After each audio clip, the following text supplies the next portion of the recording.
Alright guys, welcome to the Media Hijack Podcast. I'm your host, Billy Walters, and joining me is Chris, Unholy Jesus.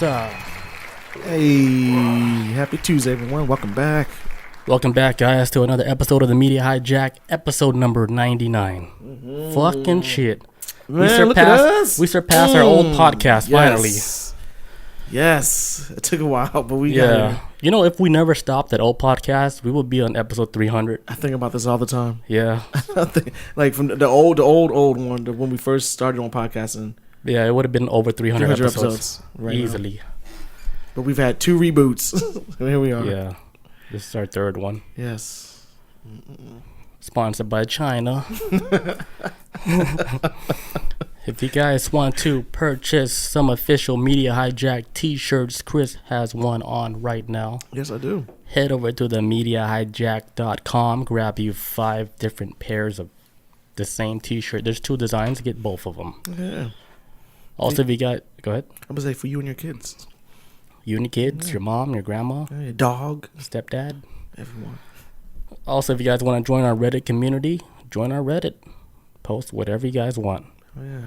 Also, if you guys want to catch the replay for this live video, head over to our YouTube page. I usually post it the day after the podcast. Yeah, you be on point, man. I try to stay consistent, you know? I appreciate it, man. Thank you. I put myself on a schedule. Yes, thank you for all this. Everything you've done, all 99 episodes of this. Thank you, man. And all 91 episodes of before. Gonna make me cry? And all the other episodes we had before that. Thank you. You trying to make me cry, man? No, man. You gonna make me cry on the Patreon? We come up with a milestone. We come up with a milestone right here, man. Trying to make me cry on the Patreon? I've never done anything 99 times consecutively. I know, right? Ever in my life. Usually I stop at level 20. Yeah, you know, I'm like, okay, I feel good. Character maxed out. Yeah.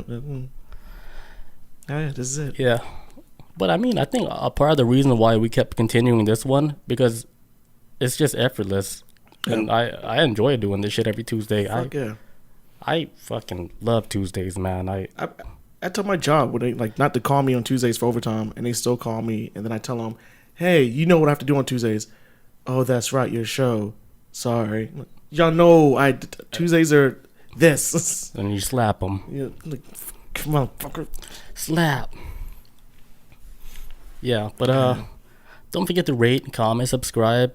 If you're like iTunes, you got an iPhone, give us that 5 stars. And give us a comment. Good. Leave a nice little comment. And your comment's there forever. Ever. On the iTunes. Forever. Leave a funny one, you know? Like, I don't know. Get creative, guys. I don't know, get creative. Ask us questions, maybe. Yeah, and if you don't really like the podcast, don't give us 1 star. That's a dickhead move. It is, man. Just don't watch. Just don't watch. if you don't like it, just don't watch. 1 star, really? Why you gotta kick us in the Somebody gave nuts? us 1 star, like that's a bit much. That shit hurts. Yeah, especially when we're still small. You want to just throw a 1 star. Hell yeah. I'm thinking that shit's personal. Somebody took that shit personal. I would agree with more than that, because if you and of all the podcasts I've listened to, and the ones I've kind of like I've weaned out of my schedule of podcasts because I lost interest in it, or maybe I wasn't into it just off of 1 episode, I never gone out of my way to leave like 1 star. I'm just kind of like, I won't listen anymore. Yeah, you just don't listen to it. You don't go out your way. I'm gonna show these guys 1 star their ass, and then that's locally. We know who this person is. We just don't know. We know, but we don't know. You know what I'm saying? You know what's creepy and scary about the analytics? Where they show like who's listening to you? It goes down to the street that the person is on. Oh. Yeah. It gets like that. I was like, whoa. I remember who lived on this street. At the time when they sent the... And it's been 10 years since I talked to this person. Yeah, I was just going through the analytics just to see the geographics. For the one? Yeah. No, it shows like all the dots in every single street in the whole U.S. Okay. Wow, no. That's insane. It's powerful. This is scary. This is how, those... Oh, my God. Yeah, this is how those comedians, they know where to do their shows at. All they got to look at is who's the most people, like where's the dots is the most at. Like if it's in Georgia, if it's in Florida, and then they'll put their shows at these locations where they know they have real fans. Where the population's at. Yeah. Damn. It goes down to almost like a street level. So I'm assuming like I like a lot of comedians that want to perform or whatever. It'll stick to like look coastal cities and shit. Not so much in wherever their Midwest. analytics is telling them like where the most audience, where their fans are at. Interesting. Interesting and scary at the same time. Yeah, we're all over the world though, like Japan, everywhere, New Zealand, Australia. It's weird, like Love you guys. how far we stretch. Yeah, the cult is real, guys. Let's keep pushing. Like we don't see numbers.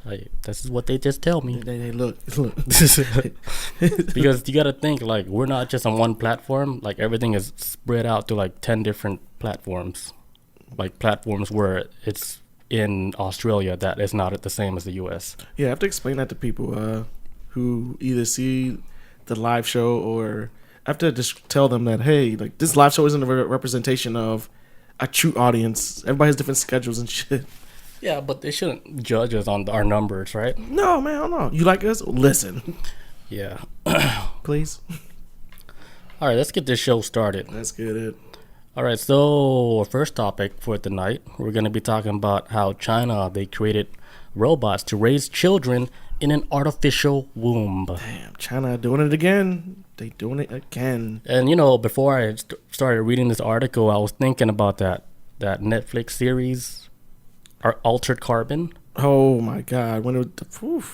How they had the guys or the girls in the TV show where they're able to transfer the conscience over to like a body that's in a womb, like the body's being fed the whole time. Yeah. So it was like a good body, like almost in like a fetus position, being fed through like a tube. Yeah. And they were able to keep the body alive that whole time. And whenever the host is ready to receive that body, boom, they can jump in that body. Yeah, they call them like what's the thing in the back? Like stacks. Stacks. Yeah. It was like the iCloud, if you will. Basically, your consciousness and everything. They would remove it if your body gets killed, and I think they had a certain amount of time too. So if you died and then they removed the stack out your body, certain amount of time they need to put it into like another body that has a slot for it or something. Yeah, it's like a hard drive. Yeah. There you go. Yeah. That's I guess there's a time limit to it because, still the human body is still organic. Yeah. It's not like a robot or anything. It's still organic. So they were able to make a device where it just links up like within your spine and stuff and get you running in no time in a Jason Mimosa body. Oh. Aquaman. You went from Carrot Top to Jason Momoa. Hey, look. 20 minutes flat. Yo. Who needs to work out, right? I mean, shit. Could this be the path of like immortality? I think it is. But I think it's been happening. It's just they're now showing off now. These people are ready for this. That's real shit. Not to completely sidetrack from this, but I do remember I'm noticing more and more people are starting to either reference or understand the fact of specific scientific things now that was only like fringe before. For like either say like conspiracy theorists or real science theorists or whatever things like sci-fi stuff, right? Sci-fi shit becoming like, reality. Like like for example the multiverse, right? A couple weeks ago, a friend of mine, she was telling me that, hey, this, that, and the third, whatever. She was telling me this story about how her daughter is like cool with this guy, whatever. But this guy that her daughter is cool with reminds her, like the kid reminds her, like reminds my friend of me. And she's like, he's like you from like, but from a different Earth, like the multiverse. And this is something that nobody normally would say, or not something that she would have said. But when she said, I was like, oh my God, it's reaching like the masses now. The talk of the multiverse. This used to be. I never hear anybody say that. That's the first time I heard someone mention this in any kind of. Is that the modern way of like saying like, hey, like this is like you, but from like somewhere else, but like they're different. But I can see them in you. Like they might be from a multiverse. Like this might be the multi-universe version of yourself. And when I heard that, I was like, oh, so this is the thing now. You're like, but I'm here now. No, I'm right here. Yeah.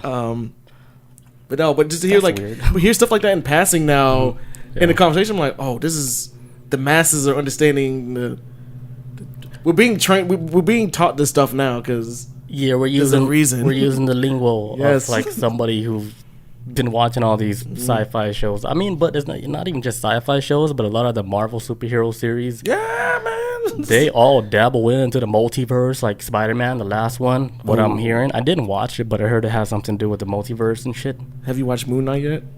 What is that? Twilight Zone? Oh my god! Moonlight. What is that? No, Moon Knight. Moon Knight.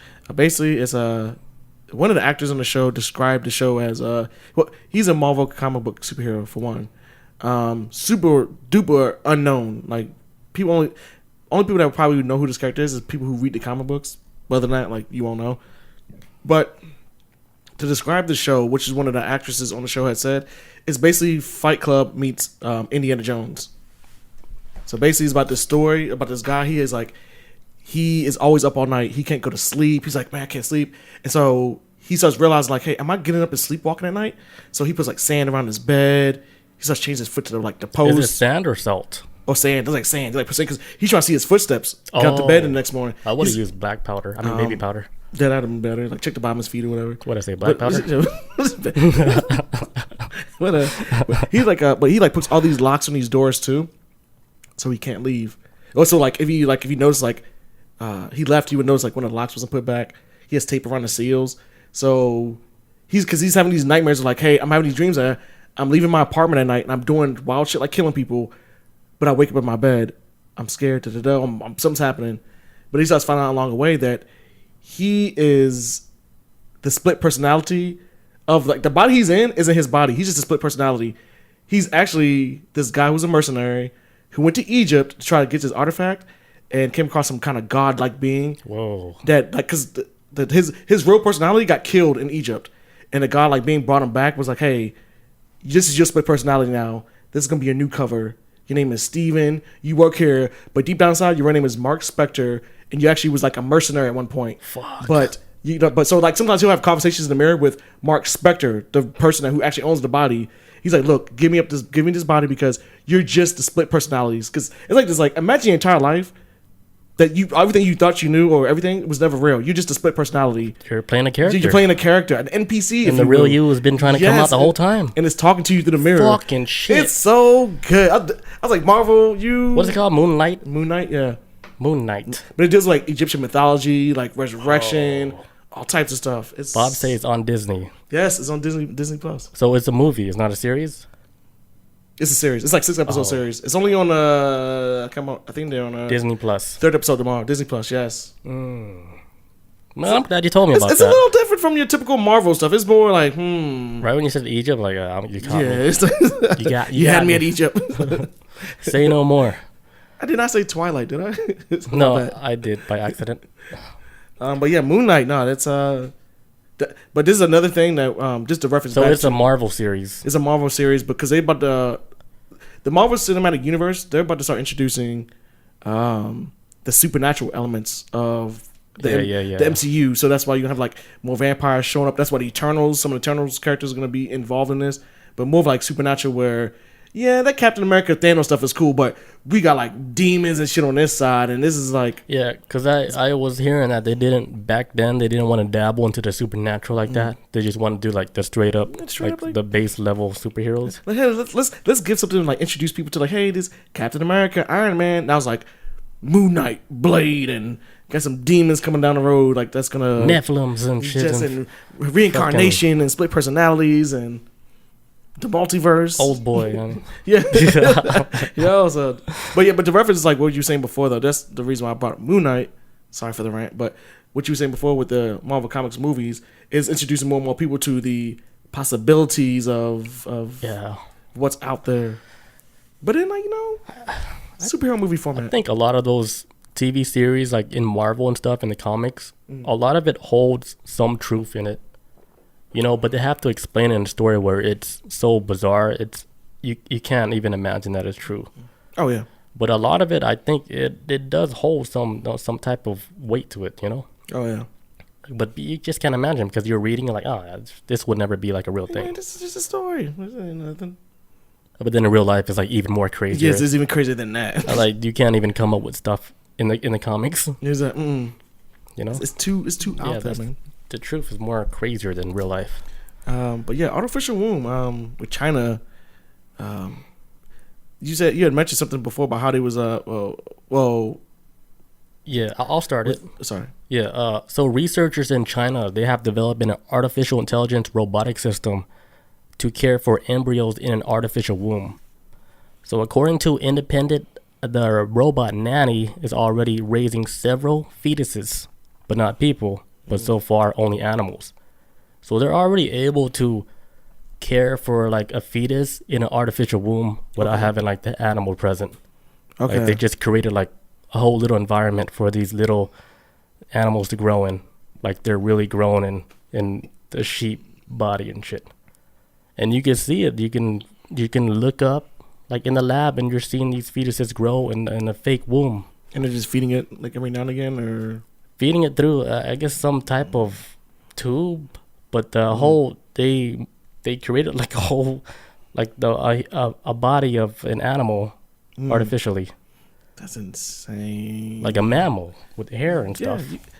Yeah, it was only a matter of time before we hit this point. We already figured out how to grow grass and trees, humans and everything else. That's damn. Yeah, and they started saying like they're able to do this with humans too, but they didn't like really admit that they're doing it. But I believe they've been doing it a long time ago. Really? They've been dabbling in this, holding like a human fetus, like growing it artificially in a womb, long time ago. Oh yeah. It's just now all the science is coming like on the surface now. Yeah. Now it's okay to talk about it, but then pretend like it's brand new news. Yeah. Hey guys, look what we found out.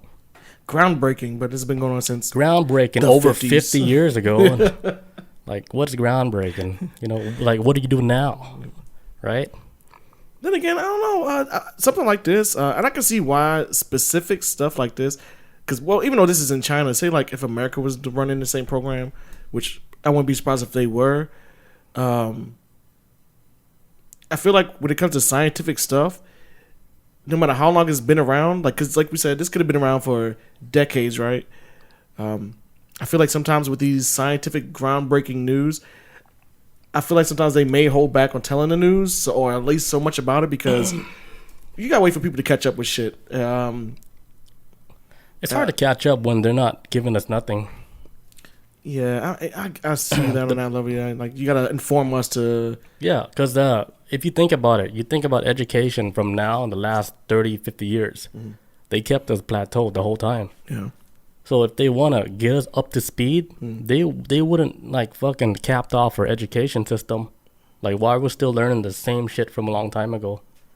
Like, it's not like, it's like they want to keep us dumbed down. This is what I saw in my trip. I know I always go back to my trip, but this is what I saw. They always kept our knowledge capped off. We can only know so much. You know, the real knowledge is not out yet. And there's people out there that's trying to expose all that, but it's messy right now. But I think it's all coming out now. Like ever since like the CIA and stuff, they started releasing all the papers, 1,500 pages of like declassified information back in the 40s and 50s. They finally released all that shit because they were backed up against the wall. And you know, a lot of those papers that they release, it's weird shit, dude. Like, they talk about elves, Bigfoot, stuff from other dimensions. They talk about sleep paralysis, abductions. They talk about, you know, that ringing in your ear? They talk about all that shit. Like, these are studies, like, within the government on, like, paranormal type of activity that they can't explain, all the way down to, like, the ringing in the ear. It's even like studies and all that. That's like with the, for example, like with the CDC and the United States government. They have contingency plans for a zombie virus or some kind of like zombified outbreak or something. So it's like, why would y'all do that unless, what do y'all know? like and I'm glad you brought up other dimensions too, because this crossed my mind like a while ago. I think a lot of people are thinking that, hey, the only way humanity can continue to survive is if we go to outer space. We have to colonize another planet. And I'm like, cool, that's fine. That's whatever. But what if the best way humanity can survive is if we have to cross over to another Earth? Like, we have to leave this dimension, create a portal. Hey, guys, Earth is about to be destroyed. There's a portal. We have to push all these people through. People who are rich are going to get pushed through this portal, this Stargate portal first. But this is going to be our new home, this new Earth. It's new. It's fresh. the oxygen still pure, it's not polluted as much. Like maybe we, you know what I'm saying? Like maybe there's like maybe for us to survive isn't just outer space. You know what I'm saying? Like just go to another unpopulated planet, and then we just move over there, and then humanity from this Earth, we just leave this planet behind and go somewhere else and populate it there, and there we go, fresh new planet on another universe somewhere. Yeah, it could be like that simple, where they push us through a dimension and then boom, brand new Earth, nobody touch it. New Earth, look, still got a couple dinosaurs there, but we got guns, and dinosaurs are gonna be shit against guns, so we'll just wipe them out, and then we'll start building more factories again. But nobody would even believe that to be even something that's real, you know? God, no. It needs to be a movie, though. It needs to be a book or a novel. That would be amazing. And then meanwhile, like the elites and shit, they're like, damn, we're just going in and out of these portals, going to Atlantis back in, before Christ, a million years. They didn't even know who Christ was then. That's wild, man. Imagine going to a world where there was like no... like the modern day religion that we know exists right now, it's something that's not even there. It's something else. It's people worshiping something else. I don't know. I always imagine that too. Yeah, I mean, imagine like a world where nobody believed like anything that's higher than us. Oh my God, you think it'd be worse? Because like, where do you think that all even come from? Like the reason why people start to believe in shit because something had to happen from the beginning.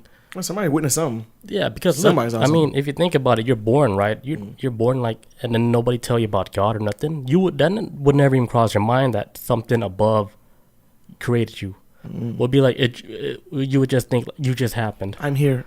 Yeah, until somebody say, "Hey, you know what? God created you." Like, no way. I can agree with you on that. Put that seed in that little child. I can spread it. I can agree with you on that because somebody who, because like I said, I'm not really subscribed to even being atheist anymore. I'm just someone who's like, I don't know. I fall into that category. Like, I don't know. I'm open to anything, but I don't know how. There's a word for works. that. What? It's like the omniscience, some shit. But there's a word where, like, you don't believe in anything, but you believe like something. Something's out there. It's like, a word for it. But I'm not trying to pick a side on this or anything because I went from like being like super. I would say super religious, but being religious to being atheist, and then I remember going to like, boop, let me stop being so extreme on the side. Let me just be like, I don't know. Like, don't nobody really know. Yeah, because nothing's clear cut. Yeah. You just had to think like that. Like, there's no, like, we just don't know what's true or false. And there's nothing wrong with saying that you don't know. There's nothing wrong with that. I promise you. Might be the best answer. It might be the best answer. Yeah, you said almost to 100. Almost to 100. Yes. With a TV show? Wait, what? Oh no, not the 100 from the CW. But no, I could see like the reason I was saying what I was saying is because a world that doesn't believe anything, like I don't know. I was thinking like, would the world be a better place if people didn't believe anything, or if you went to a world that's like, hey, nobody didn't believe nothing? Like, is I have no idea, man. Yeah. We'll have to look at it on a different timeline. CERN, give us a ride. I want to see this place. You know how like they say the multiverse, they have a whole bunch of different planets and different timelines. Yes. There could be like one timeline where nobody in that world even believe in a god. Yeah, it could be like one timeline where no meteor hit Earth and destroyed the dinosaurs, or whatever anybody wants to believe about dinosaurs existing or not. You know what I'm saying? Like this. I believe the government killed the dinosaurs. When I say government, I'm saying like the people that control everything. When I say people, I'm talking about the man, the aliens from another planet that came here. They're like, hey, look at that Earth. That's a nice looking piece of planet. Let me just go there, colonize this place. You know, like, oh, there happens to be dinosaurs. Oh, those cavemans, they can't fight dinosaurs. Let's get rid of the dinosaurs, and then we're gonna modify the DNA of those caveman people, turn them into like monkey-looking faces to like a nice-looking human. You know, the face of God with the quotation. The face of our God. the likeness of God, right? But the first, I still believe it. Like, I believe something did come down here, and they did modify like our DNA. But the missing link must be the failed experiment they first tried. It's like, oh, this ain't working. We need to modify some more. The missing link is CRISPR. The missing link is CRISPR technology. Cas9. They brought that to the world and modified human DNA. Yeah. Says gotta die to find out. Who was going first? Hell no. Man, somebody made like a comment, right? Like this channel that I follow, it's a channel where this guy, he takes a lot of DMT and he speaks to the machine elves. Okay. And is getting a lot of answers for questions that he's asking the machine elves, like why is this a certain way, why is this is that and stuff. And then he started talking about like suicide and stuff. And then he was saying long story short, like somebody left a comment saying, yeah, you guys think like suicide is so bad, but it's not actually bad. Like you guys think like you get like it's a bad rap. Yeah, it's like you guys think like the spirit world even cares if you commit suicide. Like it's okay if you do suicide. I was like, this is a reckless comment. And it caught my attention. I was like, who the fuck is this guy talking about suicide like that? Like saying like it's nothing like that, I forgot what it said, but in the end I told him like take this reckless comment off YouTube, because like the channel that I follow is not even that type of page where you do the arguing or anything. It's like the most peaceful page the ever. meeting of the minds. Yeah, it was like YouTube's. It's like collaborating like all the minds of all the people that think like that, and then you get like this one fucking snake in there throwing like some bullshit about suicide is cool. Like what the fuck? I don't love to comment saying like, if it's so cool, why are you commenting? Why are you still here? Yeah. You see what I'm saying? Yeah, like, I mean, look, like if it's so cool, like why? I mean, if you think about it, why are we given this opportunity to live this life? So you can like end the game, like real quick. Like aren't you here to do something, right? Because you gotta think like your soul is trying to advance. This is how I think. Your soul's trying to advance, so we come back here on Earth, reincarnate however many times to learn something. This is the reason why we keep coming back, because we don't learn the lesson. Yeah. So if you come back, right, you cut your shit short. That's like disrespect. Yeah, that's like, hey, offer this gift. We gave you a gift to come back and do this over again, and you want to disrespect us by just cutting yourself off like that? How hard do you think is to even come to this world and live here? So the paperwork we had to do to fill out just to get your ass here, and you just how many got rid of it. Yeah, how many sperm is on the carpet and in somebody's sock right now, and how you happen to manage to land in an egg out of like the possibilities. There's do you realize how many times your father has masturbated, and how lucky you are to be here? Exactly. To win this genetic lottery. Yeah, you got to think like how hard it is for you to even actually be alive here now. And you had a race to get here against all odds. Yeah, you're all the other you're swimming with Michael Phelps and shit. Like motherfuck, like you won. You're coming into this world as a winner. You beat the odds. You won. Like you beat the odds. Yep. That's real shit. That's why like reckless comments like that. That's so crazy how you can talk like that so easy. Yeah. And people, I don't know, man. Sometimes they do take it serious. People want to flex like that online just because they wouldn't have walked into a room full of people saying that shit. Yeah, they wouldn't say it in real life. No, they would. They'll say it behind a keyboard. Yeah, man. Hola, guys, we're back. Hey. All right, let's finish up this Chinese artificial womb. All right, so according to research, the system also allows embryos to grow more efficiently than the natural womb. So here's like one thing that they said where it caught my attention that it makes sense in this world. They're saying, how like premature babies, like they have issues like within like 10, 20 weeks or whatever. They start having issues. They said that they could be able to like transport, the womb into like an artificial womb, and then they'd be able to care for the baby way more better than what a human body could do. So that artificial baby that was supposed to be born like premature, they're able to develop like this whole, process of becoming a baby, like in a more healthier, safer fashion. Okay, so it's like it can be beneficial to people then. So yeah, I saw that part as like to me when they said that, like in the paper, I was like, okay, that could be like their key thing to step into this world of doing the artificial womb, because it's gonna get the attention of a lot of people, that have like miscarriage and stuff because the baby wasn't developing properly. Yeah. That would easily grab that market and make this like an okay thing, like green light. Perfect idea, gentlemen in China. Like you guys, you really nailed it in that presentation. Hey. Yeah, because like run it. We'll give you guys like $100 billion and shit. we need more people. Like bump up, get them numbers up. Yeah. Then aren't like we're complaining about like how the world is overpopulated and stuff. Yeah, I've heard like two sides of it. Like people complain about overpopulation. I saw another side that another theory presented, which I think it might be more of the thing of we're burning through resources, not so much because just because we're overpopulated. Another theory presented is that we're just burning through resources too fast. We're not like we just too many of us on this planet think this stuff is going to like be around forever, and so throwing away all this food and just burning through all this fuel to the planet. Everything we're doing on this planet is like we're doing it at a super fast rate. Like it's not so much that what we're doing is wrong. Is that we're just consuming so much at our number. We're consuming so much for a number that we would have on this planet. Like, yeah, we're burning all the resources a whole lot faster than like what you would think.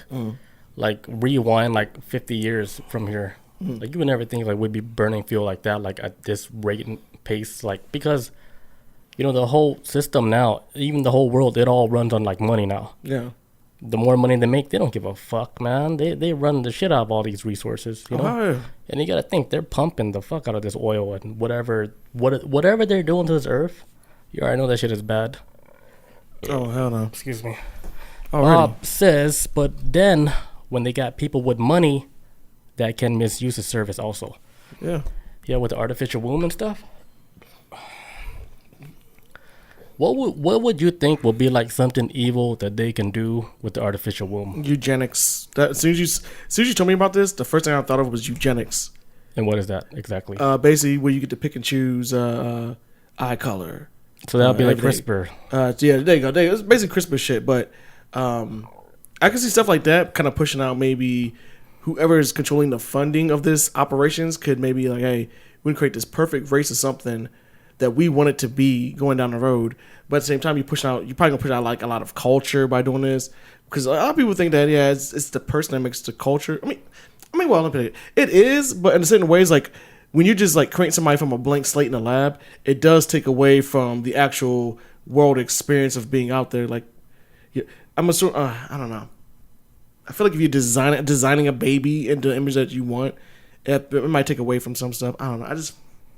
I don't know. I might be wrong. I can't really explain it in words, but I feel like it's you're taking something away from it. Yeah, it takes that real soul away from actually creating like a real baby. Yeah, you know what I'm saying? I think that's what I'm trying to get to. But I mean, like you're creating like a cold soul, like fresh from the lab. Like, maybe they don't even have a soul, because you're being born like in a artificial swimming pool womb. Because what if they all come out like as psychopaths by the time they hit the age of like 15 or something? Well, they can be programmed like that, right? Yeah, since they're designer assassins. babies. Yes, yeah. Yeah, they can program all that. Like, use them for war. Like super soldiers. grow a whole bunch of like babies who are just meant to just do one fucking job, is to defend Xi Jinping, or whatever shit, This could be a thing too where super soldiers. The government might be like, we need, instead of like appeasing to the citizens that want us, how about we just create our own citizens that don't complain?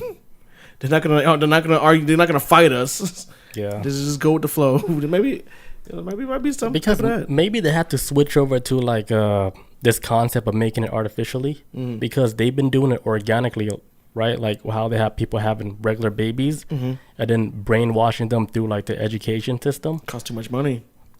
Not just like the money, save money on that. Like not just the money, but they know like as soon as like they get older, they can change like their perspective, their views on everything. So like, oh man, like 10% of the people that we try to brainwash, 10% swayed away from it, and then they end up creating like their own shit.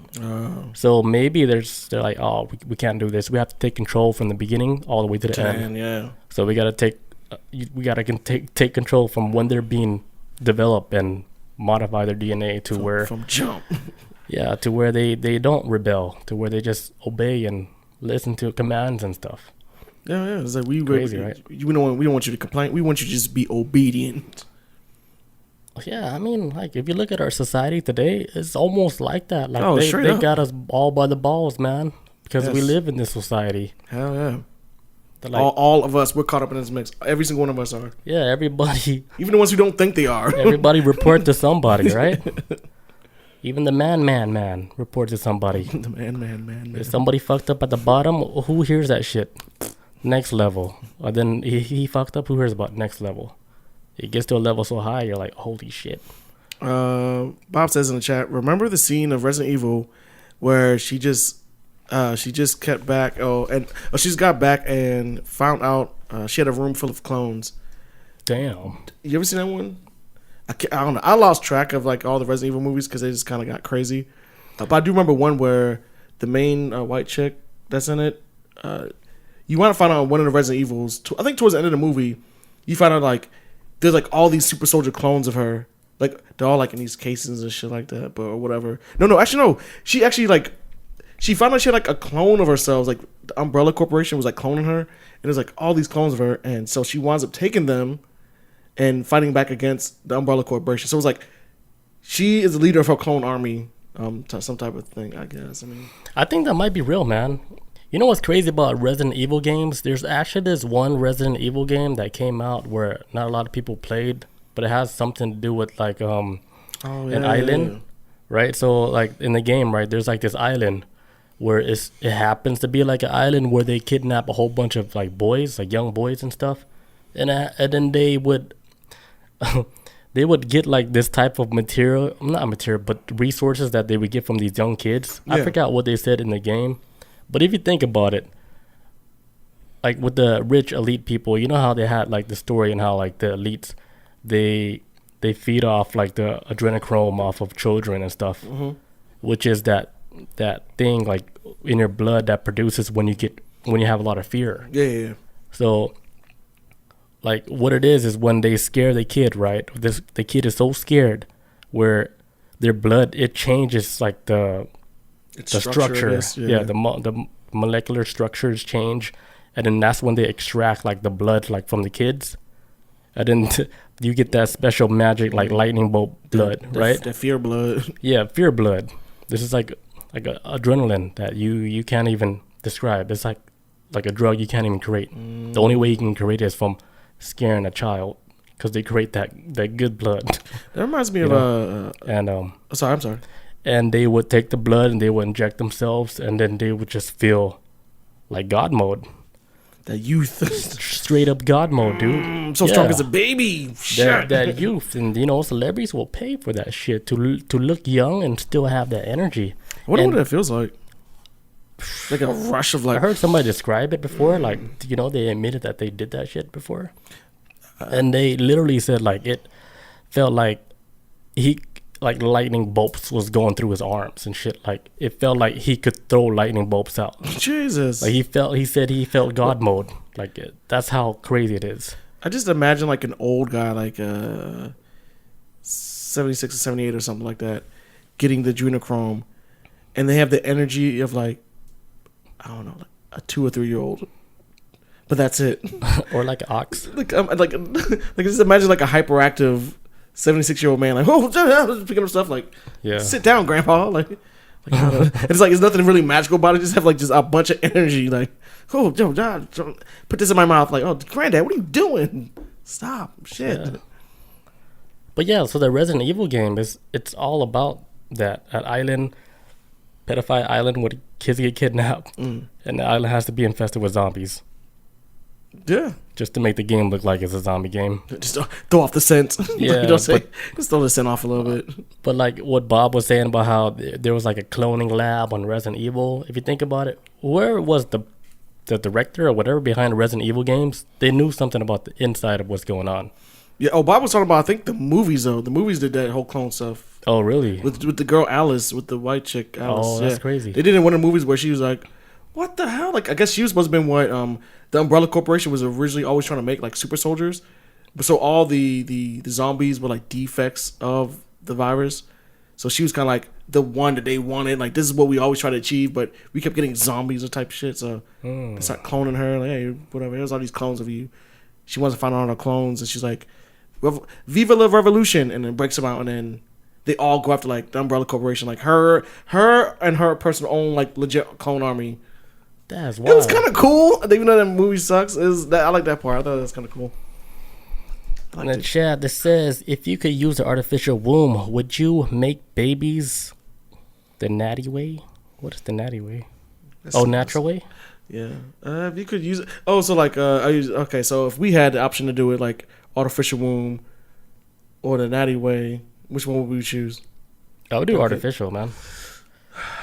So, the wife could maintain the supermodel body or whatever. Right? Because females, they don't want to lose like their natural body, right? They don't want their body to be destroyed.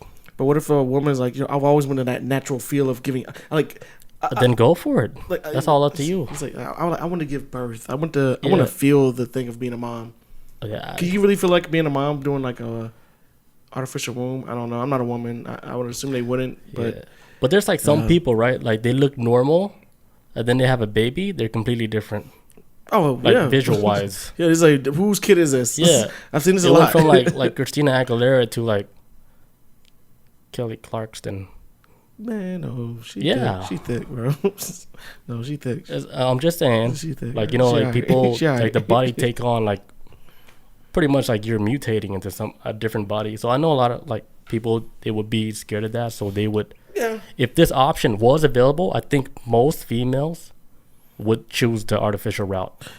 I think this option would be chosen better if I marry this is Chris, right? In the Chris chat, Jones. you guys answer too if it's available. Yes, what would you guys pick? What would you guys do? But go ahead. But as Chris Jones, a married man, got a wife and all that, we have a kid. The only way I would take the option of this artificial thing, of this artificial womb, only if I would consult with my wife about it, and if we had difficulties with the pregnancy, like if it's gonna be like a risk to her health or whatever, then I would be like, yeah, then let's do straight up artificial baby womb, whatever. But if it's like no health risk for her, then then that's what you want to do. Let's get it. Yeah, that would be like the smart way to go. Yeah. Right. Why risk it? Right. Let's say like the wife, she has like some type of health condition, and if she does carry a baby, it actually jeopardizes her life too. Yeah, baby womb. So wouldn't it be smart to have an artificial womb? So there's a lot of positive stuff too. There's a flip side to it. Yeah, there's a lot of positive stuff too. Like knowing that there is that option, like in the future, let's say 10 years from now when it's actually normal, like, hey, do you want to carry this baby artificially? You want to do it natural? Yeah. That'd be a cool option, right? Yeah. Watching your baby grow in like a little incubator machine, artificial womb with like a little live camera and shit. Yeah, for real. Week 27. Oh, you could be at home watching on your phone. That's a beep. That's a dick. Yeah. Like in the future, I can see like you're at home and say like some kind of like web camera thing, like 24 hours a day. If you're a parent, you just like log in and be like, oh, there's my baby growing in the womb. Yeah. And you at home. You ain't gotta go to the hospital. Right. Just be at the crib and it's like, boom, your baby's ready, and then you go pick it up like a pizza. Like a pizza. Yo, this is the future. It's like fucking like You might get DoorDash the baby. Who knows? Yeah, it's like, you know how people like they find like somebody that's selling puppies and stuff, right? But the puppy's not ready. But then you already sign the paper, say, hey, I want that puppy. And then the lady, she sends you all these pictures of the puppy and stuff. Hey, this is this puppy at 20 weeks. And then you're just watching him grow. Same process. But with a baby. But it's a baby. There you go. Let's go to chat. Say, people adopt and feel like moms. So I guess you could bond with the artificial womb, baby. Here's one thing I thought about, man. Like with the artificial womb, like, do they develop naturally, like as a human, adult, or whatever? Because they weren't raised naturally through, like, the system of a human being where they're actually connected to like a real soul, to somebody that's already know about life. Like they're connected to a machine. Yeah. So are they getting that knowledge of like a human being, or will they come out be like straight up robot, slate. like blank slate, like like a white canvas? Yeah, because your personality no traits. culture. Yeah, because your personality traits. I didn't mean it that way. No spices. But like, why you say it like that? Okay, go ahead. Because you're thinking about like at least for I'll give my family as an example of where with me and my siblings, and I think this is like for a lot of other That's gotta be like this for every single family out there too, right?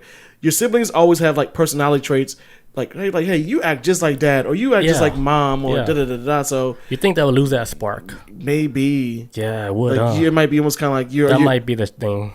You're your own person. Like, we're from the same family. No, you were born in a computer lab. You're a lab baby, and we don't like meatloaf here. Right? Like robot baby, you and her space food. But like, what would yeah, that might be the thing, like that little spark that they just don't have. The one thing that we don't even as humans realize, it's like that little thing that makes us human. Yeah, the little tiny touch that God said, boop. Oh, you act just like your daddy, or you act like just like your mom, or whatever it is. Like, something special. All right, let's get to chat. Intrigue says, I would definitely want to have a natural birth. I want to feel the baby grow inside me and us grow together. Yeah, that's also another thing. Because you do create that bond. The process, the bond of something growing in you. Mm-hmm. Like, that's like a bond I don't think you can replicate with the artificial womb. That's why I've always had this theory where I think women are like, for all the toxic masculinity out there, calm down before I say this, relax. I see them almost kind of like as godlike figures sometimes, because they're the only way they can give life to, like, nothing would be here without them. You know what I'm saying? So you would realize that a lot, like, if you're so super masculine, right? You would realize that a lot if you ever took a psychedelic trip. I know I talk about this all the time, but take one real psychedelic trip. Speak on that shit will humble you. Speak on it. That shit will break your whole ego down. Like, it's like, shut the fuck up. Like, you don't know nothing. Relax. Like the relax button. Relax. Yeah, you know? Like, if you think about it, like, females, they make humans, man. It's like a portal. They're like a portal to the other side. From a side we don't even understand yet. Yeah, because where do we come from? If you think about it, like, they're creating something. It came from somewhere else. Yeah. Right? Like, you think about who's putting the souls in these kids, right? They put the souls in the kids and in the ladies. Grow it. Like, all right, we are the portal. We are like what's from this dimension to another dimension. We're able to bring souls from another dimension into this world. And that's so crazy. And as men, yes, we have semen that help with the process, but we just able to we just create the flesh and the body and all that. But as far we play a big role too. Yeah, we definitely play a big role. But the guys that think so highly of themselves and shit, where, you know, they would downplay the role of a female, that's a problem. Because, like, in the end, dude, where did you even come from in the beginning? Yeah. Know your role, dude. Just relax. You got a mom, right? Like, come on. Were you born in an artificial womb? You respect your mom, right? Like, you wouldn't treat no other girl like trash. Like, come on, know where you come from. I would get if you was born in an artificial womb and you felt this way, but you weren't. Yeah. Like, but you weren't. You were not born in a lab. Like, relax. Like, beep, boop, and dot. Put you like a microwave. Just heat you up. That damn. Put this in the chat. Oh, that's what else. Also, just because you don't have the baby naturally doesn't mean they won't feel like a mom. It would definitely be different, but the mommy instincts will kick in due time. That's real shit. So there's two sides to it. Yeah, I think that will be like the main thing why I would want it to be natural, because of the connection. Like, as you developing the baby and stuff, the baby's growing inside you. That's something you can't just cut with a pair of scissors. You can't disconnect that connection. I know. Because, like, a mom, like, they know everything, like, about their kids. The connection. Yeah. They know when you're upset. They know when something's wrong. They call you, be like, hey, you straight? So, you good? You good? I just had a dream. And I'm wiping a tear. It's like, hey, why am my mom calling me right now? Well, hold on. Hold on right quick. I think she sent us something. You know, they just know. They know what their kids are going through. They feel it. Like, the kids, the kids, they think their parents know shit. They know everything. Even when you were a kid trying to sneak out. Man, but I think I really did sneak out. They didn't even hear me. Not even a peep. Not even a peep. Not a little peep. Moms do sleep. They do go to bed. No, for real. It's, there's times where I've came over to my parents' house and I've maybe had like a shitty week. I put on a brave face, like, I'm good, you know. My adult brain's like, oh, fuck, this week has been crazy. But I go over there, my mom be like, hey, how's it going? Hug, kiss, whatever. She's like, what's wrong? I'm like, what? Yeah. I was smiling, like, I was doing one of these. That fake ass. Yeah. It's like, I see it in your eyes. The eyes tell all. Yeah, man. And then your smile was off. Like you faked it the whole time. What's wrong this time, unholy? Okay, so yeah, baby says, I don't know. I'm leaning to natty, but perfect arty baby would be cool. Only the best genes included. Kind of tempting, but I really want to experience of bonding with the mother while she's pregnant, then the child. Hard decision. Yeah, it's this would be a very last resort thing for me if we were presented with this option. Yeah. Because I know that I've always wanted to be like this. That father was like, oh yeah, baby in my wife's belly, put my ear to it, put my hand to it, like, oh, the baby kick, like, I got dreams too, some things I would like. Yeah, that's like one of those connections that you just can't make in a lab. Yeah. Yeah, that experience me. That makes so I think like more females, they would probably lean towards the natural way of doing it, like for first timers. But I think like a lot of the people that's like, let's say they have a little bit more money, they more worried about their image. A lot of them would take that route of doing the artificial way of doing it. Straight up. Easily, without question. They're like, I'm not going to wreck this OnlyFans body. I need this figured out. I need this body for work. But I do still want a baby. But if we have the option and we can build them in a lab, let's run it in a lab. I want a baby that they design, not something I have to put in effort to. Like, I gotta raise. Because if you create this baby and if they're just creating this baby and then giving it to you, like, hey, here's the baby, but are they like implanting stuff in this baby's head too? That I wouldn't know. No. But I would think I'm just about the possibility of. Yeah, I would think like anything like in a lab grown, they could modify like whatever they put in the kid, right? You would think like if it's getting to that point of cloning, then it would be like it's your kid, but is it really your kid? Yeah, like they might have that little DNA trait where that shit always belongs to a company. Like that's your kid, but if you look at his DNA, like it's actually owned by like Gucci or whatever, just making up a company. See this little barcode on their bone? Yeah, if you scan it, this QRC code on their bone. Your kid is actually from Italy. They are owned by this company that ran this whole program. To me, I would never do that. Then. Yeah, if you think about if it's a corporation, because you're having like another company like grow your kid. Yeah, then they like you have to sign a contract and like, hey, this kid belongs to us. Some weird long. Yeah, fuck that. Yeah, okay. We're gonna poke a pin. This whole project. Yeah, we're gonna poke a pin in this one. We really actually thought about it. Sorry, China. Because you're gonna have to fill out paperwork. China gotta take a step back on that. Chill. You know what's weird coming from a place like China where they were trying to suppress like people from having more than one kid. Now they're doing like this new technology with artificial wombs. Yeah. Like, weren't you guys against having like people having like too many kids? Yeah, and then their population got too low. They're wild, man. Yeah, they like, cause what was it? If I'm trying to remember correctly, Mao Zedong wanted a population boom, and so then they had like too big of a population in China, so then they had to reduce it because it's too many mouths to feed, and that's when they did like the whole 2-child rule, but then they got rid of a lot of daughters and then offset the entire population. Mm-hmm. And it was too many men, not enough women. So China became a sausage fest, which is why they started then getting African brides. Because I've heard conspiracies that they might be trying to create like a hybrid Chinese African hybrid.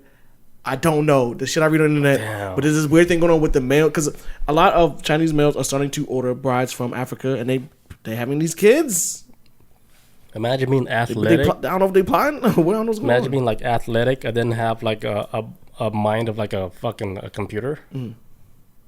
Unstoppable. Oh, the machine. Unstoppable. Organic machine.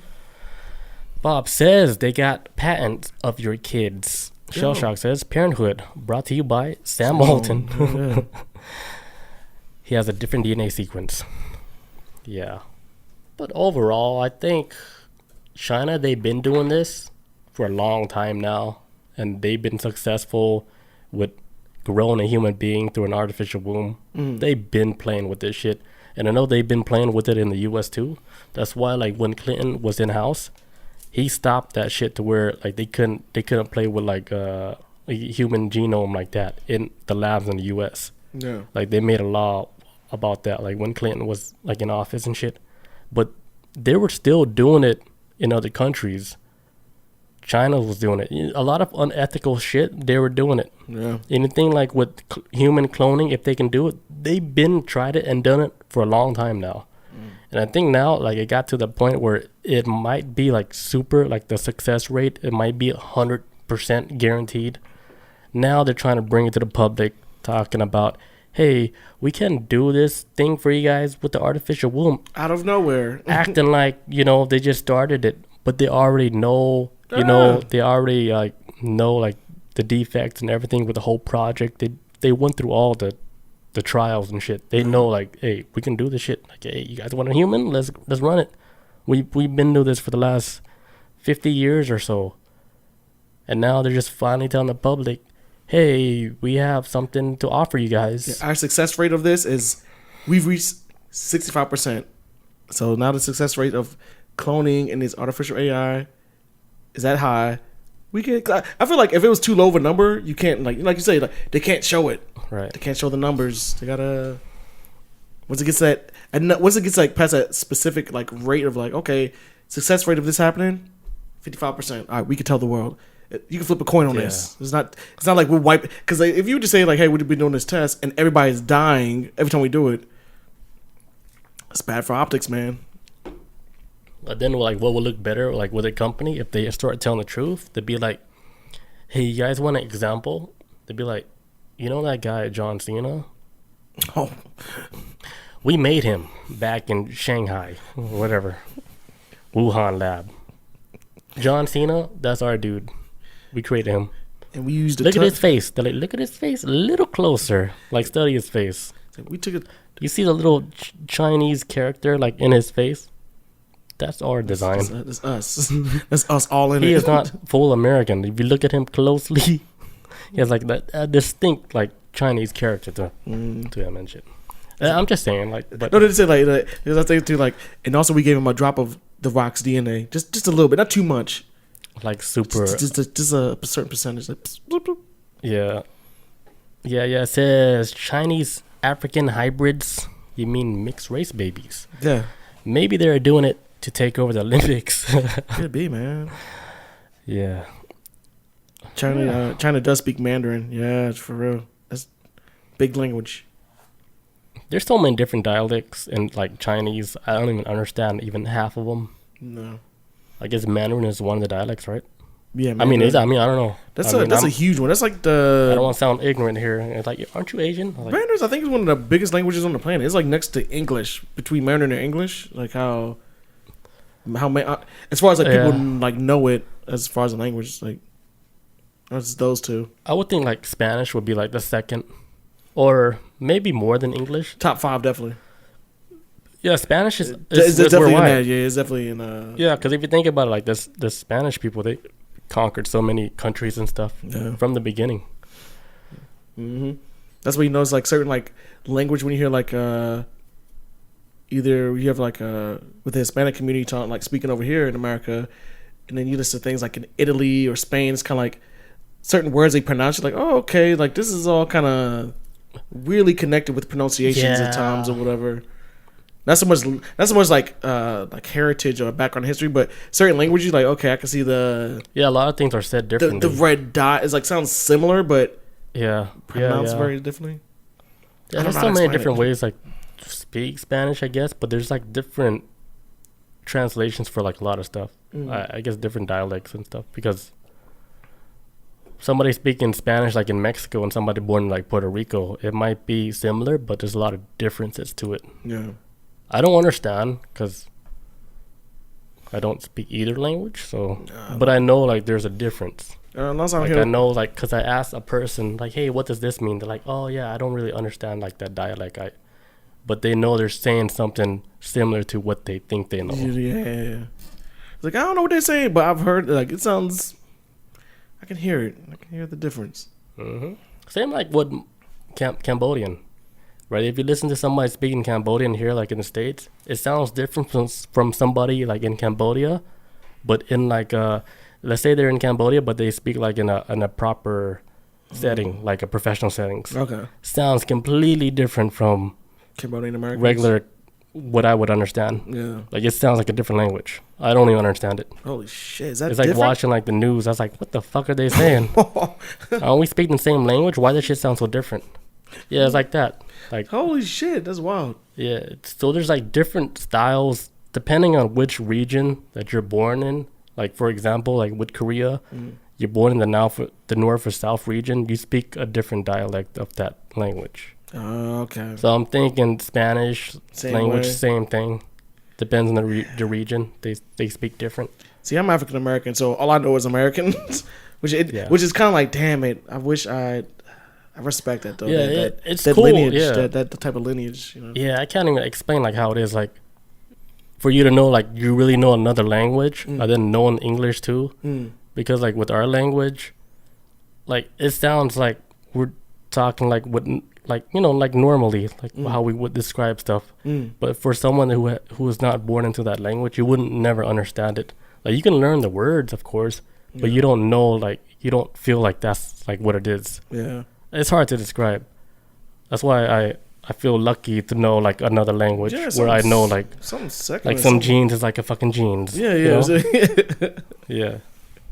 No, that's awesome, man. Damn it. Shit like this makes me want to go to Africa, even though it has nothing to do with so far separated from what Africa is. I would like to see the country of origin of where we came from, though. I'm going to go there one day. Mark Yeah, my words. language is so powerful. Like just knowing like one different language, it really opens up like the door to like endless possibilities. You can crack Yeah. you can crack the code on being like multilingual. yeah, you can understand like people more because like they're saying things a certain way, but like it's not like what you think is like straightforward like with English. Yeah.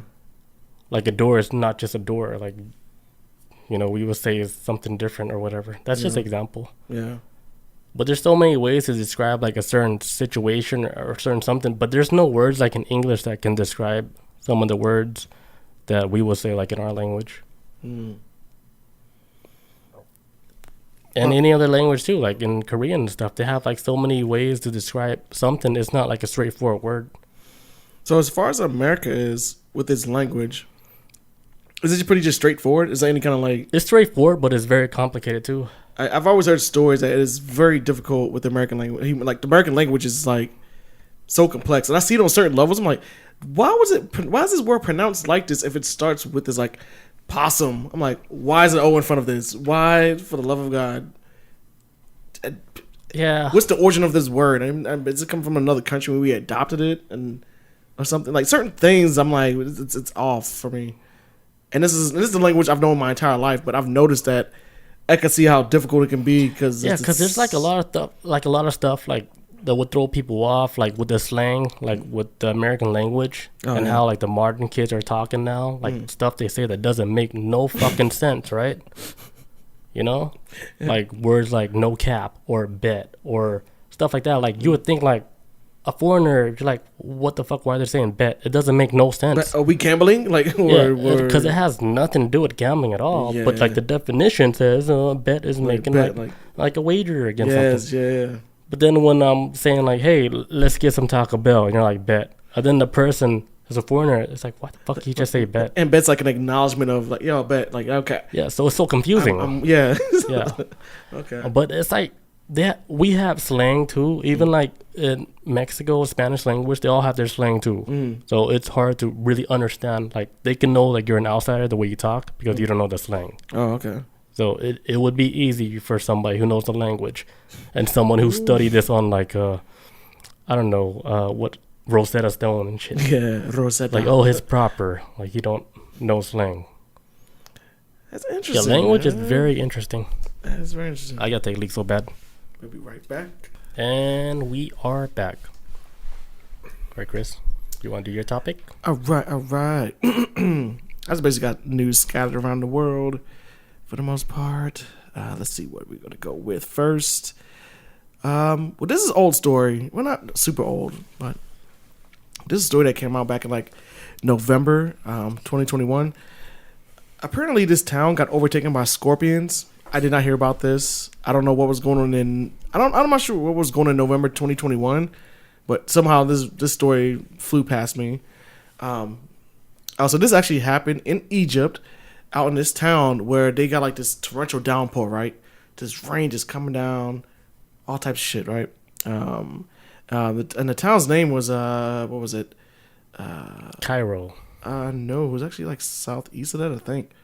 I'll get the name in a second because I feel like I'm throwing myself off. But the town, like, there's a town out in Egypt, got like torrential downpour, and the ground started flooding. But the rain was coming down so heavy that it wasn't just flooding above the ground; it was flooding underneath the ground.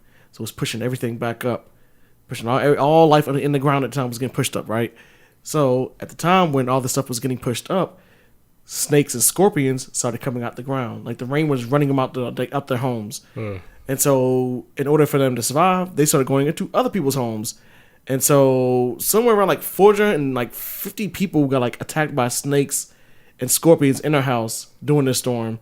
I think 3 people died. Wait, so like what kind of house are they living in? Is it like a house with just walls with no foundation? Or maybe like the streets might have been like a lot of sand in it or whatever. Or maybe like weak foundations or whatever. Because at least I remember being out in the desert, these creatures out there will like they will find any little crack to live in. It don't matter. I would say the same thing in any country, but it's just that sometimes like when the ground overfloods out there, a lot of it's sand, and some of those creatures live within the sand and the dirt a lot, and scorpions and snakes usually do. So they all came up, and then they started attacking. Well, they just came up out of like, well, they was gonna die if they stayed in the ground because the ground was flooding. Yeah, like earthworms. Yeah, and so they all like came up to the surface, but it was like millions of them, and well, I can say millions, but it was like maybe hundreds of thousands or whatever. It was too many for them to contain because 450 people got attacked by snakes and scorpions only because it was running from home. So imagine in the middle of the night you get up out of bed and you walk to the bathroom, lights off, and like you're like, what the hell, like and the lights off. I always wondered like one horrifying. day when I would use the restroom and then the snake would just bite my ass, you know? You too? Yeah. I used to have that fear of like sitting on the toilet like in the dark and because you hear stories about snakes coming up through pipes. Yeah. Yes, those I was like, one day you're just gonna get hit by that one snake. What, it's just waiting for you to take a dump. I would rather bite me on the ass than my balls though. If I were to sit down, or my dick, or just bite the meat of the butt. Don't be leave the front part. I would jump up so fast and shit and just grab the snake by the tail. But what if it's like still clutching on, like holding on, like you just like I'll rip that like, shit out, you know. You're like doing what it is, like snake just flinging around. Like, oh god! Actually, I don't even know, man. Because that's like something that you would never imagine to happen. So you don't even know how you would act until it happens. That is horrifying. It's just one of those moments you just don't know how to react until it actually happens to you. God, that never happens. And then it happens. I'm gonna run right through my bathroom door. So now you're thinking about it.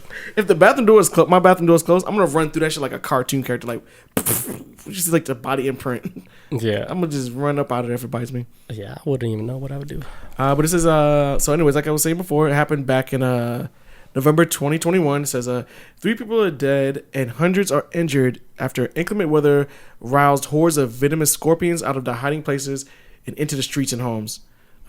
Vicious rain, dust storms, and snow in the southern city of Aswan last week, or 2021 November, drove out scorpions as well as snakes.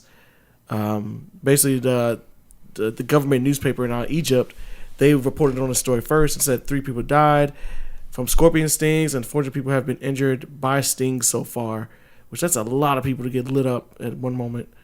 It says as the BBC News reports, signing of an unnamed health official just stings.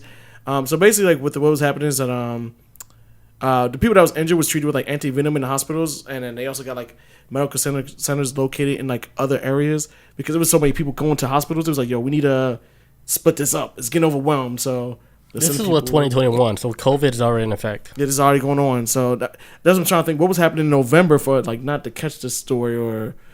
What was happening in 2021? I don't know. That would be a weird story, like to hit like worldwide, right? Yeah. So you think like they hid this story on purpose, and if they did, like why? And why are we hearing about this now? No, it is Egypt too. So maybe they're trying to hide something. Yeah, Egypt, they're known to hide a lot of shit, dude. They're kind of weird with some shit. They don't even let like people film there, like for a YouTube video. They're very strict about it. Get out of here. Yeah. Get out of here. Go back to Europe or America. Wherever the hell you from. No, they serious about that shit. I don't know. They're really serious about even where... I don't know if it's they want to... I don't know if it's like a thing with Egypt where they care about the image of Egypt because it seems like it's like when you look at like on Google Earth and you see where the pyramids at, I think you see like Cairo right next to it, but it's like this bustling city of like, just everybody running around, just like any other major city out there. And then if you just look off to over there, it's like the pyramids of that's been around longer than almost anything on this planet at this point, as far as human existence is. And it kind of looks like, really, y'all built a city that close to it? Like, I don't know. I've always thought it was like a weird location for Cairo to be right next to it. I felt like it was like a kind of like a money thing. Like there's like really no respect for. And I'm not speaking like, this is my opinion on it. If it was something that's supposed to be revered and respected, why would you build a city so close to it? Unless for like tourism money. So I get that. I get the hustle on that level, but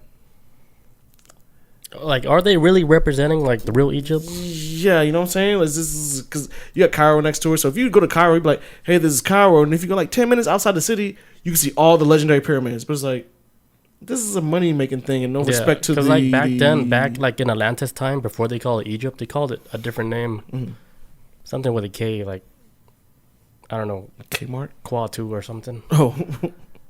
Bob in the chat says, I was reading an article earlier today and I found out that Ethiopia is in the year of 2014. Yeah, everybody's on a different page. So we might even be Everybody wrong. is on a different page. Because if you think about it, right, like how like out here in the States and stuff, like I don't know how it is everywhere else, but you know how we still do the daylight saving times and stuff? Yeah. That fucks up with the whole timing of the whole calendar. It throws everything off. It fucks up the original calendar is not even... It's like we're running on a different calendar.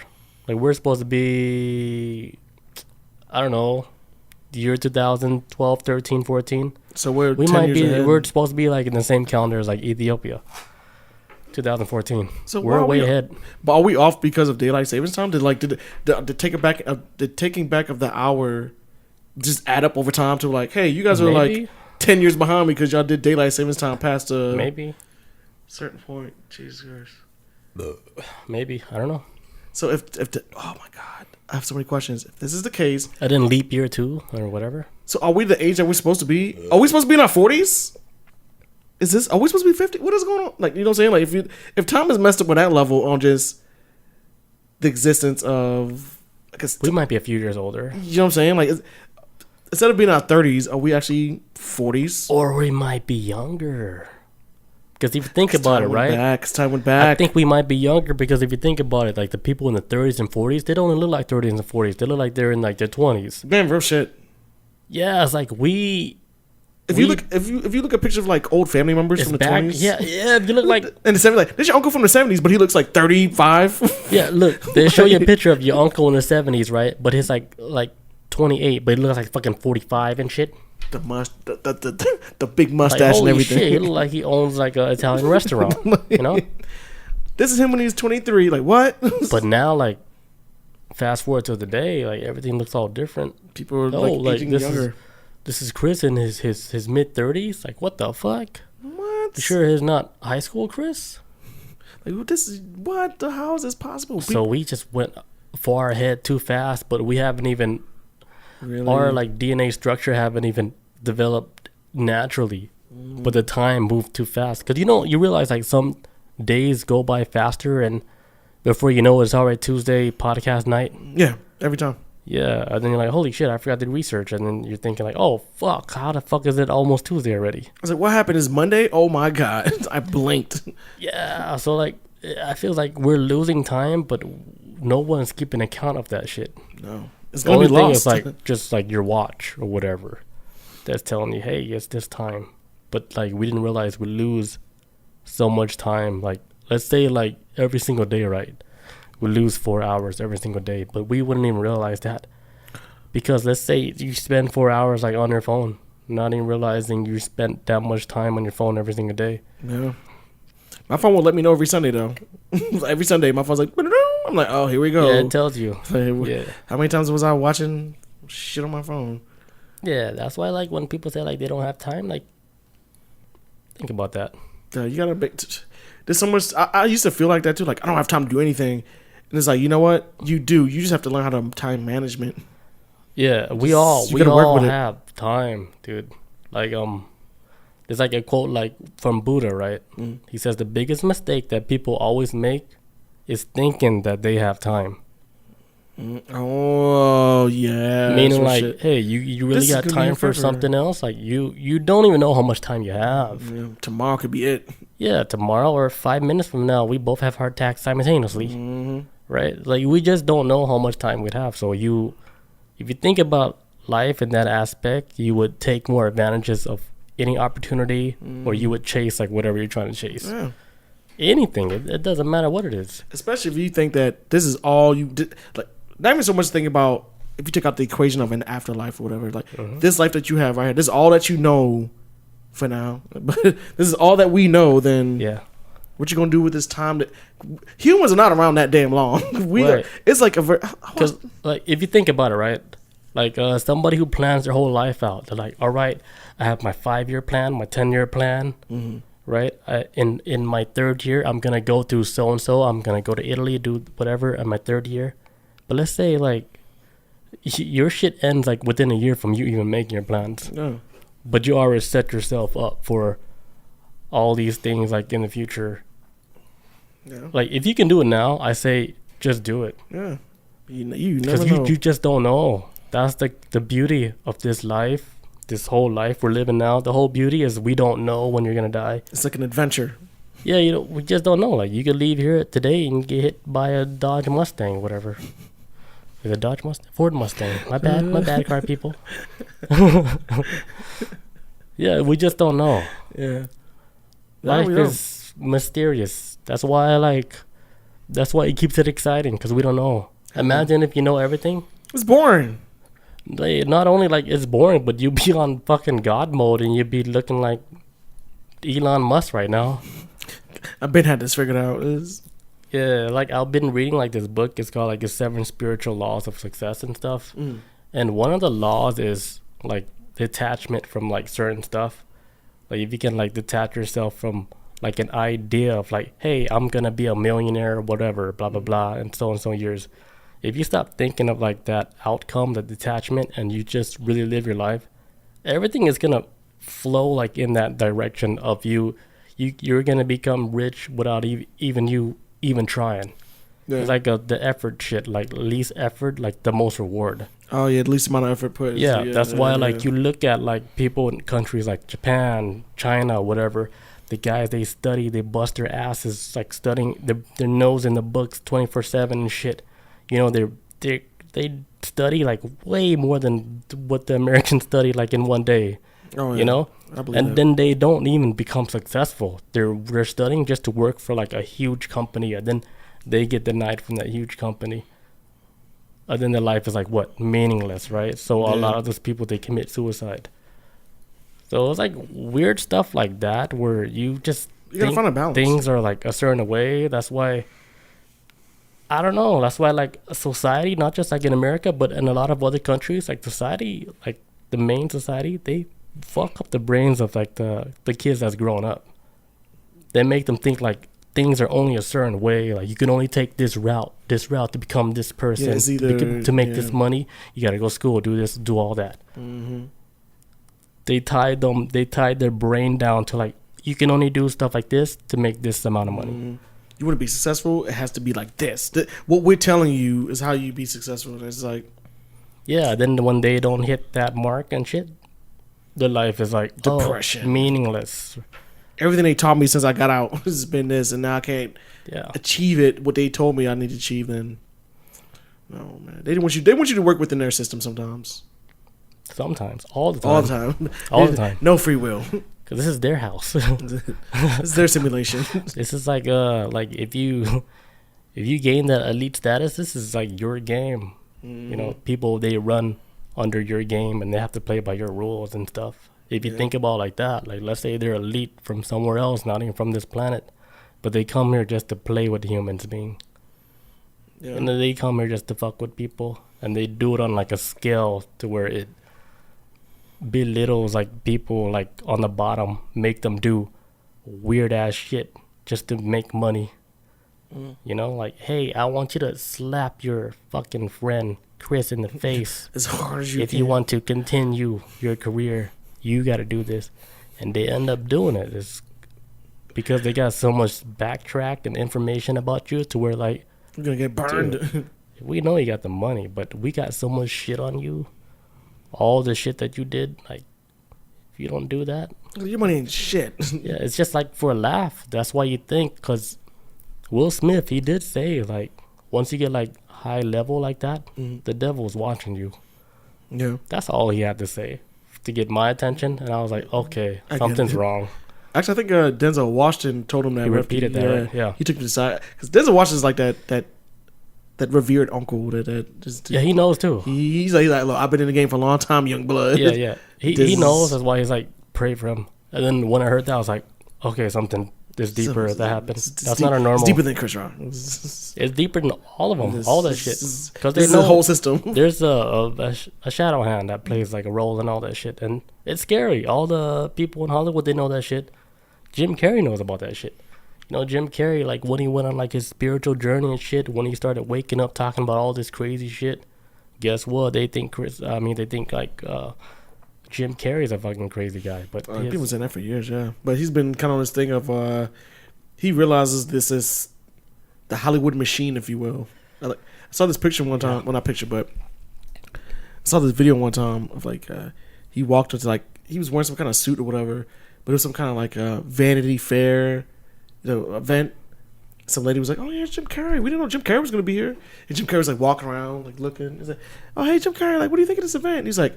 And he just went on this rant just talking about like how this shit like, and I'm paraphrasing, but he was basically like, this whole event is ridiculous. Like you dress up in your outfits and you doing all this and that, Yeah. And the lady was like, okay, Jim Carrey. I don't think he was even invited to the event. I think he just went there to be like, I gotta let the masses know how stupid Hollywood is.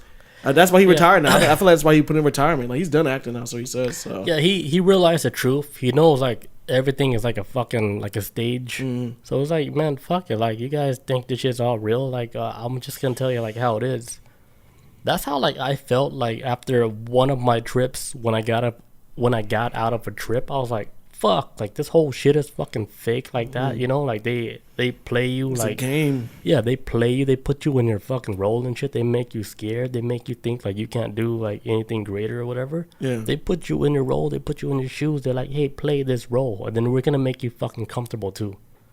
We're gonna let you play this role, and then we're gonna make you comfortable. And if you try to sway off the path and shit, we're gonna throw shit like in your way. And I have a fucking crazy story, but I can't say it on here. But that happened to where they tried to throw a fucking block in my way, and I was like, holy fucking shit, they fucking tried me. Did you jump over the block? How'd you get? Did you run right through it? They tried me so fucking bad. Like, you wouldn't even believe the story, but they tried me. But I went around the block, and then I went and I saw everything. You know, I was like, fuck that. You guys ain't gonna fucking scare me no more, you know? Fuck you then guys. I saw the shit. I was like, oh, that's why they fucking did all that shit. Just obstacle. They threw everything in my fucking way, dude, for me not to take a trip. They were that afraid. Like, literally. They jumped in my past and tried to drop people in my shit. Present day? From like 10, 15 years ago. Came out of nowhere. Tried to stop me. I was like, this is so fucking weird. Why is this all happening today where I planned like a trip and shit? And why they putting these obstacles? Yeah, it was so crazy. And then the person act out of character and everything. I was like, why are you trying so hard? Like, this is so weird. I was like, okay. I ignored the person. I was like, I'm just gonna take the trip. Who sent you, the devil? Like, I had no idea until I took the trip. You? Yeah. So when I did take the trip, you know, I saw everything. I was like, holy shit. That's why they were stopping me. And I saw everything. And I know it sounds crazy, but...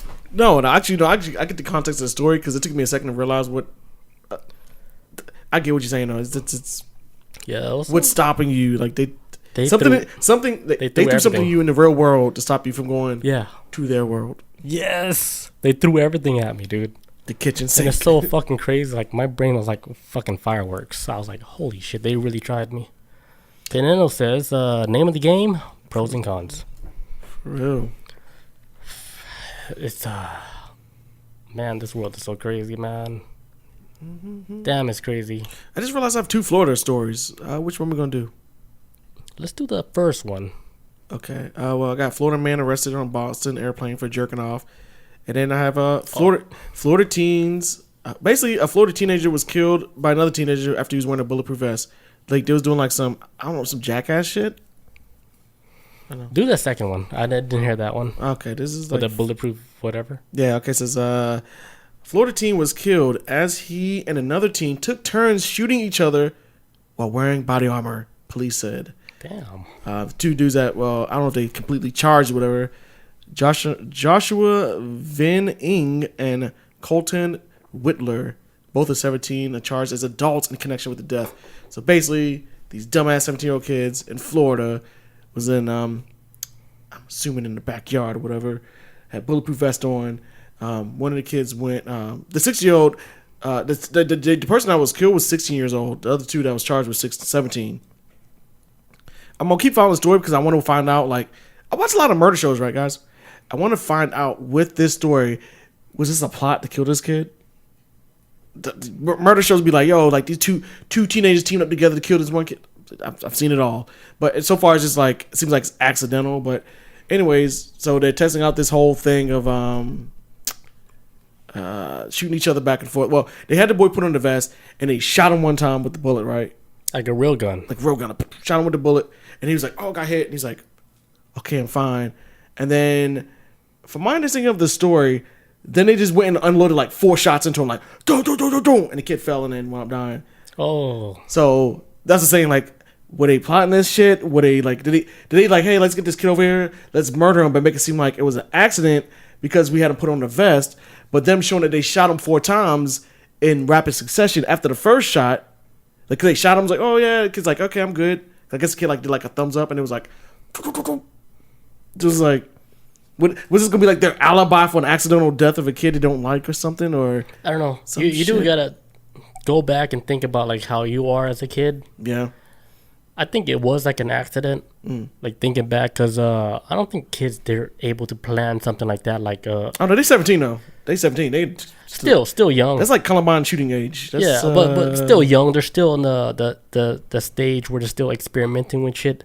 But I do think like they did do the first shot and then they're like, oh, that shit didn't go through. Oh, we did it. And like, oh, we're cool. Like if you shot him right and you think about like, oh, like that shit really is protecting him. Like fuck it, let me just like unload the whole clip on him.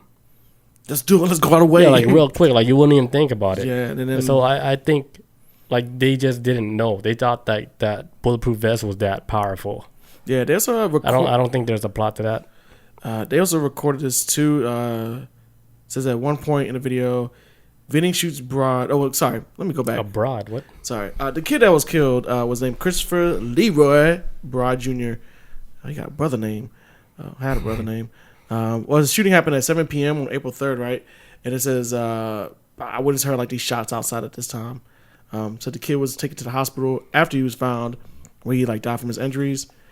After that, they said like the police were basically investigating, and they said over the last several days, the police department led Detective Sergeant Michael Miley investigated this case and discovered evidence to prove that Vining shot and killed Broad. So they went through the whole thing, found out he killed him. Said like basically within the video, it starts within the affidavit that the shooting was captured on a cell phone video by an 18-year-old who was also at the home at the time. So it was 4 people involved. The video reportedly showed Vining holding a bulletproof vest. So he was holding up and a 9mm up to the camera and asking if they had anyone ever been shot with a bulletproof vest on. That's when they proceeded to put the vest on the kid. It says at this point in the video, Vining shoots Broad after he put the vest on. According to the affidavit, after he got shot the first time, Christopher Leroy Broad, he like nodded like, okay, cool, I'm alive.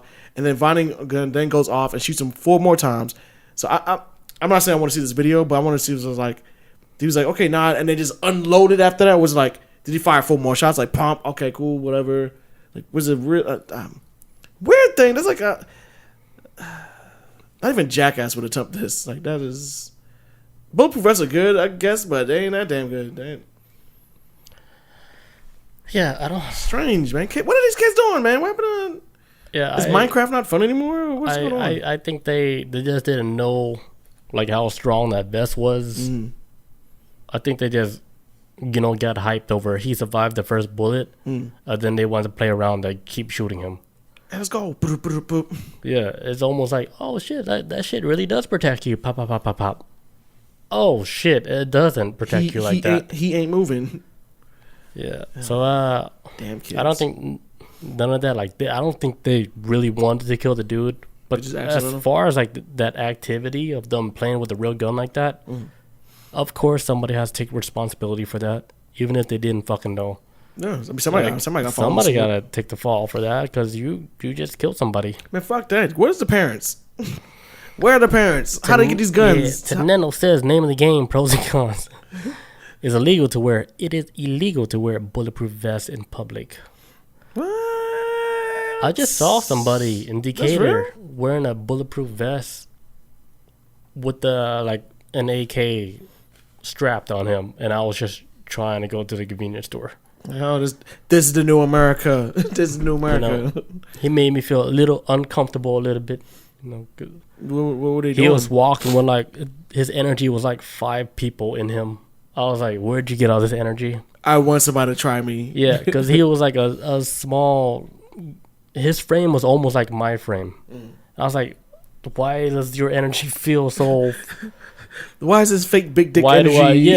Why do I feel like I have to like go around you? Because your aura is too. Yeah, his aura was that powerful. I was like, to me, I was like, where'd you get all this fucking energy? Big dick aura. I know you have the gun. Like physically, I can see all that shit. But what is all this other shit? Why are you doing this? To where I was like, hey, I don't even want to say nothing to you. Like, I know if I touch your bubble, you might flip out. Yeah, and there's people you never know, man. Yeah. It's like, are you doing this really for protecting yourself, or are you just trying to like? Yeah, because are you antagonizing the situation? You know, right? Because you really don't know. I welcome anyone to challenge me. Like, come at me. Like, is there anyone else? Yeah, you know what I'm saying? Like, they ready for action, man. It's weird. I mean, I get having a gun on you, but I mean, fucking wants to be. But doing it like in that fashion and that fucking shirt ripped up a little bit, like oh my god, he must be from the middle of nowhere. Is that an intentional rip on his shirt, or is that a real rip tear? Like everything about his he cut off the sleeves. Everything was almost like he built his energy to like, hey, fear me. I'm walking. Decatur? Yeah. Like downtown Decatur? Yeah. What? Yeah. I thought there was Decatur kind of like can't nice. Judge somebody from where they're. Well, no, I'm just talking about Decatur, like the area itself, like downtown. It's supposed to be nice. Decatur, where it's greater, you know, that's the saying. It's kind of a nice spot. It's weird to be. Okay, got some Punisher motherfuckers running around. Tax a little higher over there. Yeah, it's a little tax a little high for me. Nice area though. I sometimes eat food out there, so they're good. Yeah, they have a lot of nice spots. Interesting. I'm you done with that story? Yeah, I'm that's it for me. All right, let me get to my story real quick. I'm so sorry. I didn't know you had some more. My bad, bro. All right, so I got a black. Hairless goat that was born in Turkey. All right, so a goat that was born in Turkey with such unique characteristics with black skin, no fur. Right, so they're looking at this as like a bad omen. People in town, they're looking at this goat. Hey, we had never had a damn goat that was fully black skin, no fur, ever. What is goat skin? Somebody was living in town for 50 years in Turkey. And like, holy shit. And this goat was born recently. And, you know, the goat was completely black, no skin, no nothing. There's a skinless goat. And they said, like, holy shit, we had never seen nothing like this before. So, you know, like in a place like Turkey, very religious, they thought about this like as a bad omen.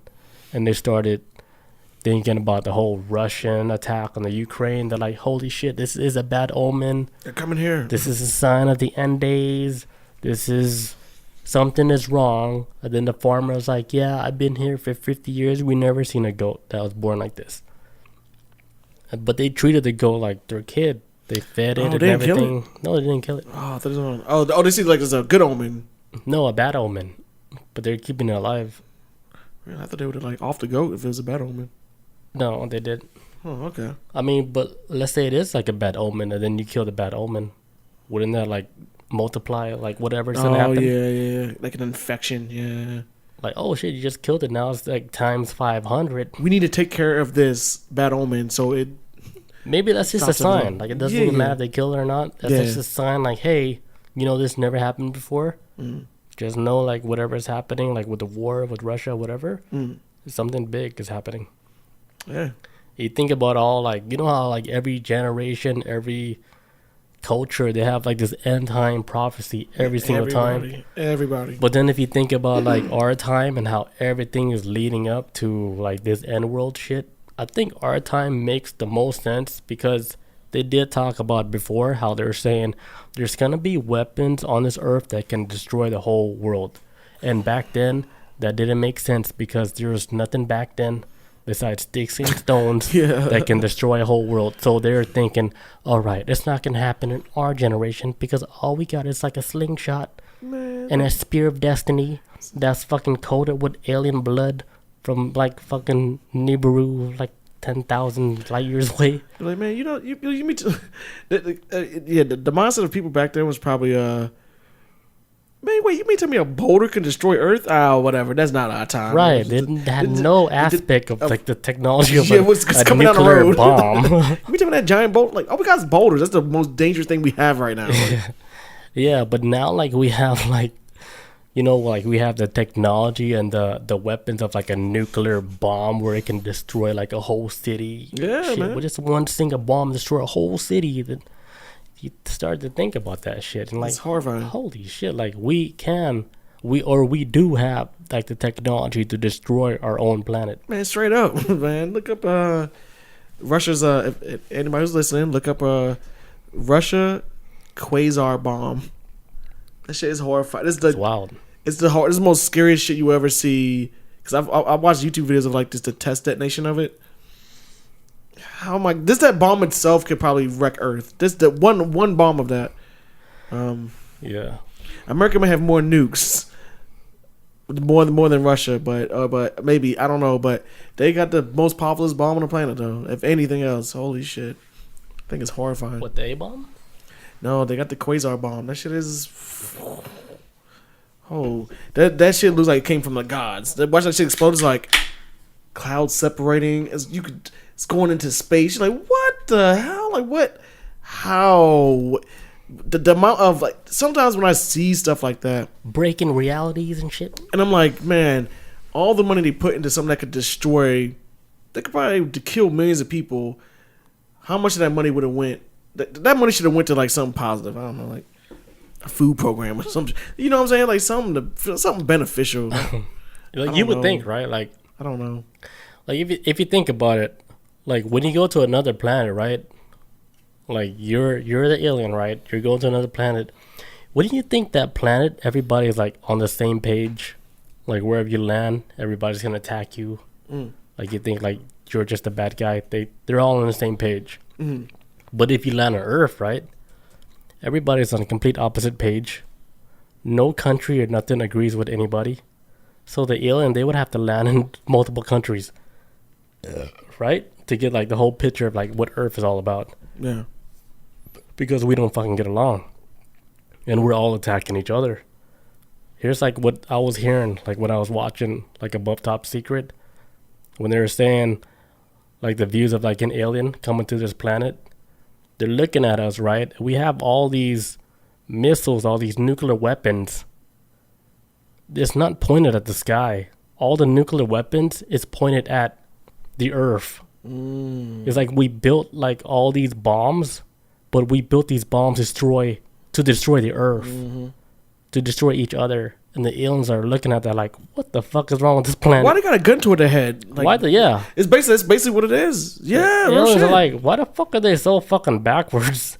Like they have all these technologies, the advanced technologies of nuclear weapons and stuff, but have it pointed at themselves. Like nothing to stop what's out there. Right.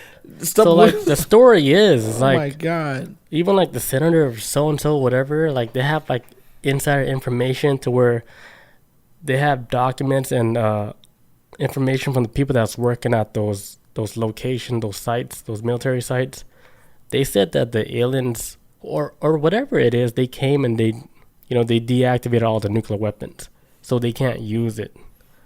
So it's almost like they came down to look at us, right? It's like, oh, they're just trying to destroy themselves. Let's stop them from that. Because, like, this planet is actually, like, a good asset, like, for actually the universe. The community. Yeah, like... The greater community as a whole. They're like, hey, we actually need this Earth, and you guys are looking so fucking stupid right now, having all the missiles pointed at yourself. What kind of civilization is this? They got the gun to their head? like, holy shit. Like, okay, they have the technology, but are they pointing it to the sky? No. It's like they have the right idea, but they got it aimed at themselves. Yeah, they're like... That's insane. I never thought about that. They're like, they have all these weapons pointed at themselves. So they're like, fuck, and they're shaking their head the whole time, like, what the fuck? And then we got to clean this up. Because they got the cleanup crew. Yeah, once they wipe each other out, we got to send them down. No, not like the... Because we haven't really destroyed ourselves yet. But they know, like, the intentions of, like, humanity. How, like, we're so against, like, each other, like, different countries and stuff. But there's no nuclear weapon that's pointed in the sky. It's all pointed towards the Earth. Oh, yeah, it's so they're like, holy shit, these guys are trying to destroy themselves.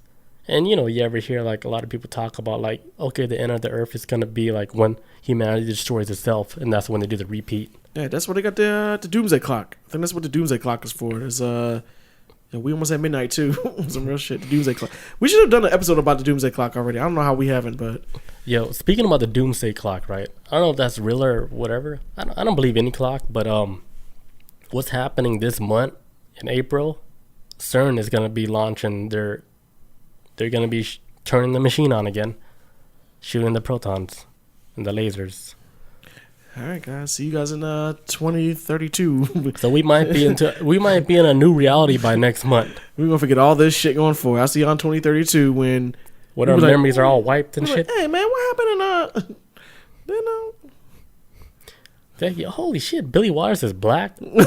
Like, man, I was there from episode 1. He was Asian the whole time. So what is going on? And then somebody like new in the chat, like 100,000 people, was like, no, he was black the whole time. The whole time. What? And I'm like, what the fuck? They're saying I'm Asian. I've been black forever. Wakanda. Shell Shock says, "Yo, there's a." Oh, sorry. Let me answer Stu Jersey's question. So I said quasar bomb earlier. It's actually called the Tsar Bomba. That's the name of the bomb. Oh, sorry. So, Shell Shock says in the chat, "Yo, there's a website that nukes. I'm sorry. There's a website that a nuke simulator sold." From a Tsar bomb all the way down. That shows from a Tsar bomb all the way down. You could drop it on your city and it will show what kind of damage it would cause, ranges of different damages and casualties. What? Basically, like, it's a simulator where you could like drop a bomb from a plane and on any select city that you want, and you can see like how many people would die if this type of nuclear bomb hit this city. I'm assuming the Tsar bomb would turn everything to glass. I don't know. That shit is horrifying. When I saw the video of it, the Tsar bomb, I was like, why? I was like, why are they? Why does this exist? Like, this is what are we gonna fight with this? This is like a suicide weapon. Yeah, humans are crazy, man. Stu Jersey says, I have that site in my favorites. Yeah, humans are crazy, man. Oh, Shell Shock, when you get a chance, can you shoot me that link? I actually want to. My curiosity wants to see what the hell that would be like. It's a nuke simulator. A nuke simulator, because I've read articles of stuff where what would happen if a nuke landed in New York. Something bonkers. They show the whole death zone and stuff. It's crazy. Is there like a simulator where it shows like if Yosemite blows up one day?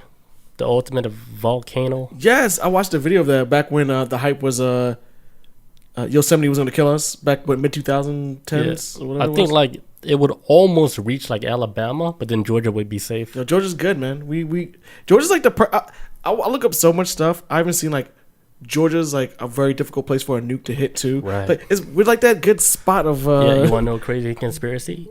You know why like Georgia, like why the main capital is called Atlanta?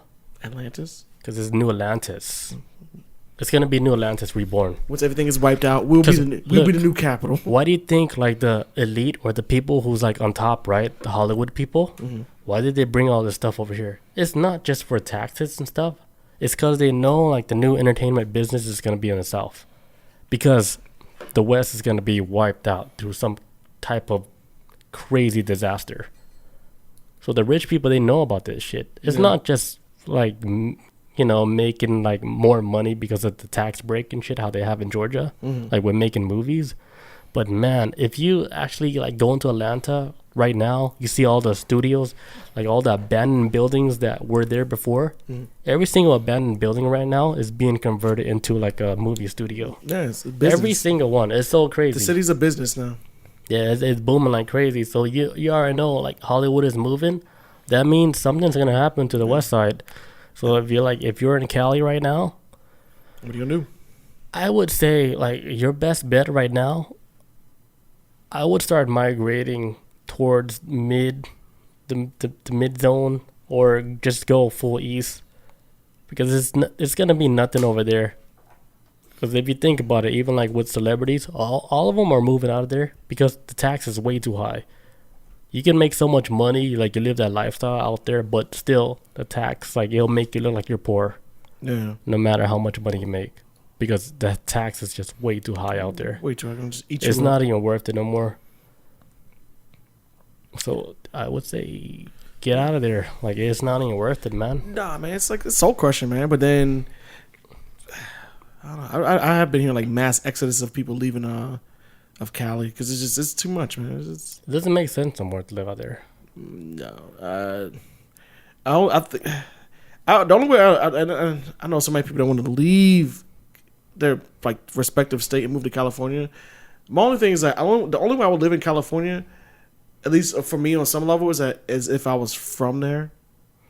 But like for me to uproot my entire life, and I don't know anybody. I have family in California, but there are parts of the family that I don't even never talked to, or if I walk to them, I could walk past them, I wouldn't even know. So there's a part of out there that it's like, what's the point of me moving out there without no? That's no like any state. Like if you're born there and stuff, and you lived out there, like it would be hard for you to move out. Yeah, I don't benefit from any kind of.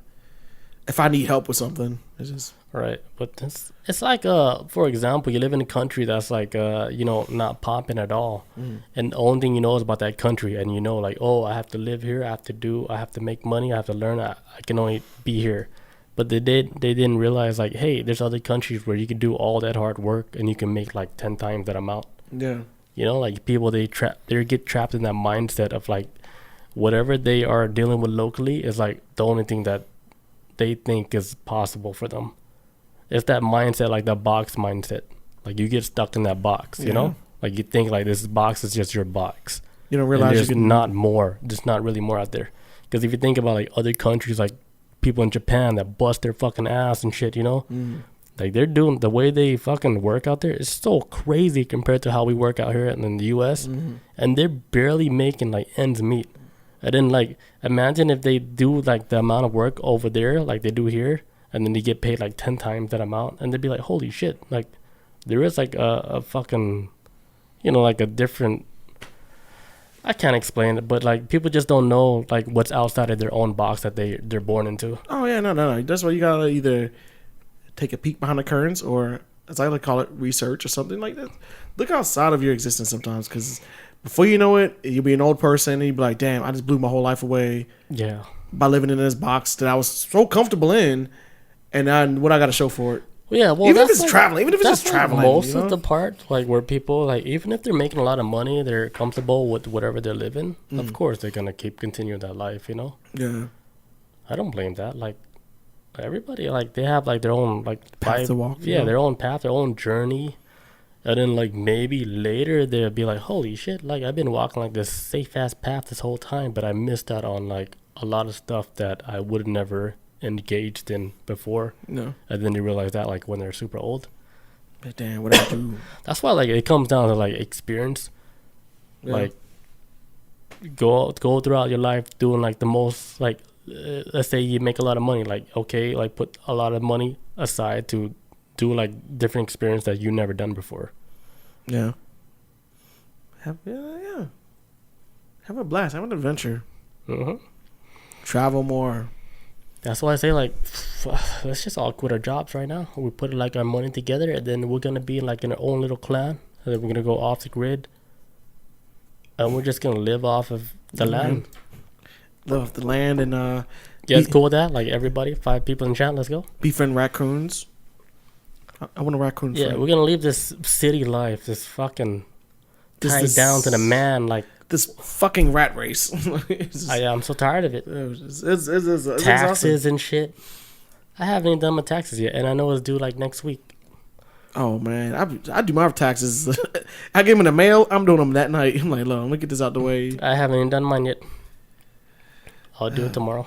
I do TurboTax, baby.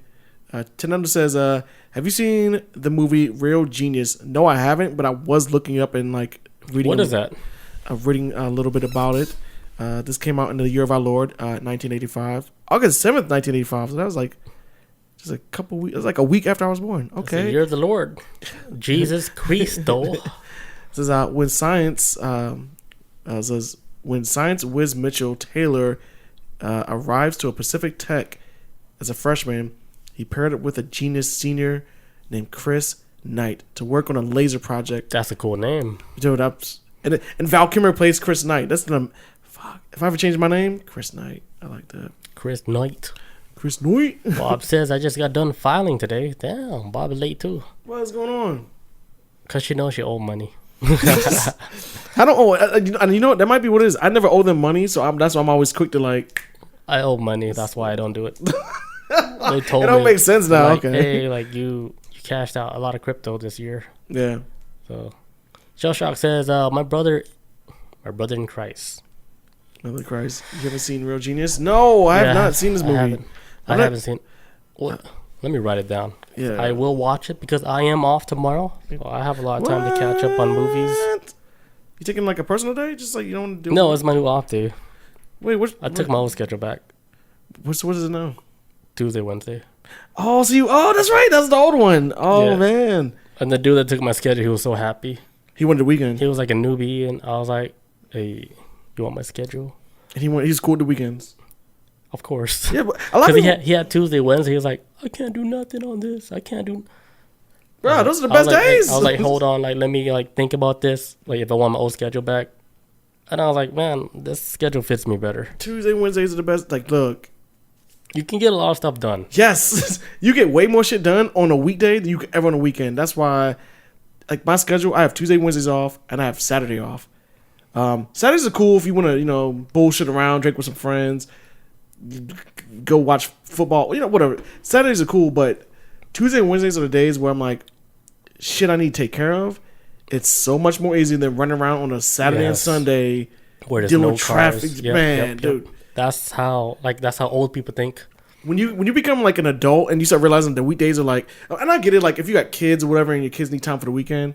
I don't have kids, so my situation is a whole lot different. But for me, for like a weekday off is, I love it. I fucking love it. So let me get back to this. Okay, so so Chris Knight and this dude named Mitch Taylor, while building this, they're working on a laser project. Mitch initially doesn't care for Knight's slacker attitude, but is eventually won over, and their friendship allows them to make new progress on that laser project. It's only when the boys learn that the government intends to use a laser as a weapon that they start to question what's actually being working for. So I guess they're building this laser. There's two guys who are like unlikely friends. One's a slacker, one's a genius. But I'm assuming they're both geniuses, but one's a slacker. They work on this laser. It's like, oh man, we put this laser beam. You're talking about a movie? Oh yeah, the one they were just talking about, Real Genius. Oh, so that's the story of the movie. Yeah, like they built the laser. Two friends built a laser. The government steps in and is like, hey, like I guess they might have been like working under a government program. Like, hey guys, thanks for building this laser. This is what we're gonna use it for. And they probably have to stop the government from using that project on. Man, speaking about the government, shit. Like, about the whole, like, Stephen Greer story with the UFOs and all the contact they've been making and stuff? Yeah. So, like, the main thing, like, which is the big deal that the government don't talk about, is, like, how they were able to do the CE5 meditation, like, with people, how they were able to make contact with alien entities from another realm, another reality and stuff. Yeah. That was like the true technology that they've been hiding from people. And Stephen Greer, he came up with like this meditation. Like I looked at him like real deep. Like he had like this near-death experience, like when he was like a teenager, like when he was climbing the mountains and stuff, where he was actually like abducted and stuff, and they actually told him about everything, and then they ingrained like some type of like information like within him, that they told him that how he needed to stay alive to give this information to humanity. Okay. And he was like the main guy. Like he's like a Moses like today, like modern day Moses. Stephen Greer, like I'll say this today, is like the modern day Moses, trying to give out this information to the people. Like because there is real technology right now, like I don't know, within the government or somebody who was able to get in touch like with this type of technology. Like think of it as like Lord of the Rings, like you know how they trying to keep that ring like the most, you know, like they try to protect the ring at all costs. Yeah. There was like a group of people that gain like access to this type of technology. Like this technology basically is it's like an infinite power source. Okay. Like the Tesseract, but it's shaped like a donut shape, like a ring. Okay. Right? They call it like Toraz or something. That's what they called it. And this alien type of technology existed on Earth for a long time. Like this technology would destroy the whole oil company. Any company that deals with energy, it would destroy the whole company because it's like infinite energy and it's easily, you can give it to people easily, right? It would trump anything, like even with Elon Musk, like with this solar power shit, it would destroy all that shit. Okay. And this is like technology way back then, but there's only a small amount of people that gain access to like this technology, right? So this one group got the technology. I don't know who it was, maybe Rothschild or some shit. They gained access to like this type of technology and they held it. And then Stephen Greer, he knew that they had the technology, and then he wrote like a letter to like whoever owned the technology. They're saying, hey, like you guys can give the technology so the whole world can start, you know, to study like this type of energy source. Okay. Or he said like he can't control nothing that's gonna happen next, because he says like if you hold that technology, people are gonna come after you and they're gonna kill you. They're gonna kill everybody. They're gonna kill whoever you associate with just to get that technology. Okay. And Stephen Greer was trying to save them. They said, hey, you know, like since you hold this technology, right? You hold like the power source for like, you know, like pretty much like a groundbreaking technology. Since you hold the source, you know you're vulnerable to being killed, and everybody around you is gonna be killed, right? Okay. Because it's that important. Yeah. Because people want this shit. Yeah, they're gonna have to. So Stephen Greer, like, this is just not a normal guy. He worked like in like the whole political system. He wrote like stuff for like presidents and stuff. Like I don't know what role he played, but he played an important role like within the government. If you sign off on shit, you pretty damn big, or you on some level. So he told them, they're like, hey, like you guys have to give up like this power source, or I don't know what they're gonna do to you guys. Like, and then like long story short, all those guys that was involved with that technology project, all of them died. Every single one that was involved with the group, the one that held the power. Yeah. So they don't even know where that technology is at right now, because the people that were so greedy, they didn't want to give that shit up. Like they didn't want to give it up because they were like, okay, like we can use this later to make a whole bunch of money later when the oil industry crashes. They didn't give it up, and then what happened?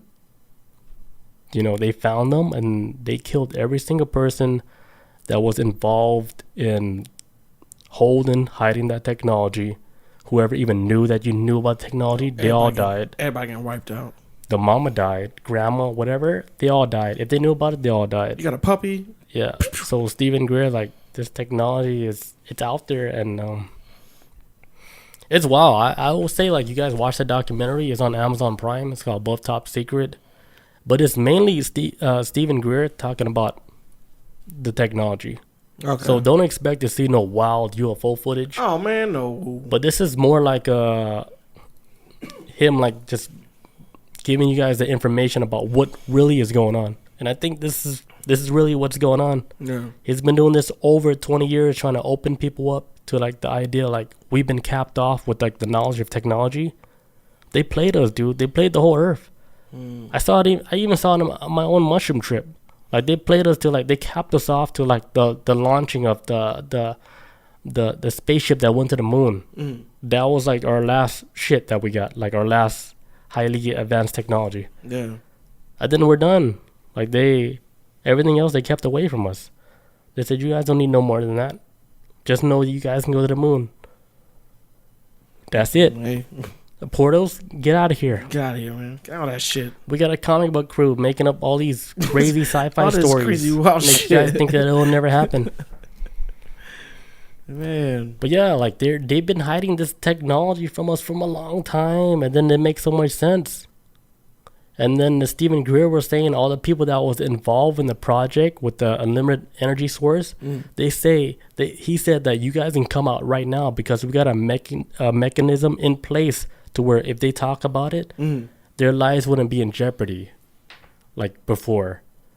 Like, you know how if you talk about something that's completely like real, they would kill you. They would kill you off. Stephen Greer was one of those guys where he knew that if he talked about something that's so highly like classified that he was gonna get off and shit. But he had like a mechanism in place to where if something happened to him, he would have the kill switch, and it would exploit everything that he knows. So Stephen Greer, he got so much information on the whole government because he was working within the government. He knows everything, dude. Like he was gonna release files about like the Clinton administration when they were in office. He had videotapes of everything, video VHS tapes. They were gonna release on this one day, but the guy that he trusted so much, right, that was on his team, you know what he did? What? He fucking hid all those videotapes, like in his land. He dug up like a fucking hole in his yard, and he hid all those videotapes of the Clinton administration, whatever the fuck they did that was so bad. And Stephen Greer was like, buried it? Yeah, he buried it in his yard. And Stephen Greer was like, what the fuck just happened? Like somebody I really trusted, he took all the tapes away. These are VHS tapes, right? Yeah. So then the dude that was on his deathbed, the one that hid the tapes, he finally admitted to Stephen Greer saying, hey, I was the one that took the tapes. And yeah, they made me do it. They made me hit it. And he told him where he hid it and everything. And Stephen Greer got all the tapes back. So what's he gonna do with it now? Like with the tapes? Man, I was hoping that he revealed what was on the tape on that movie, but he didn't. Man, oh. But he has the tape in possession, so I was like, dude. What are you gonna show it, man? Like, do you got...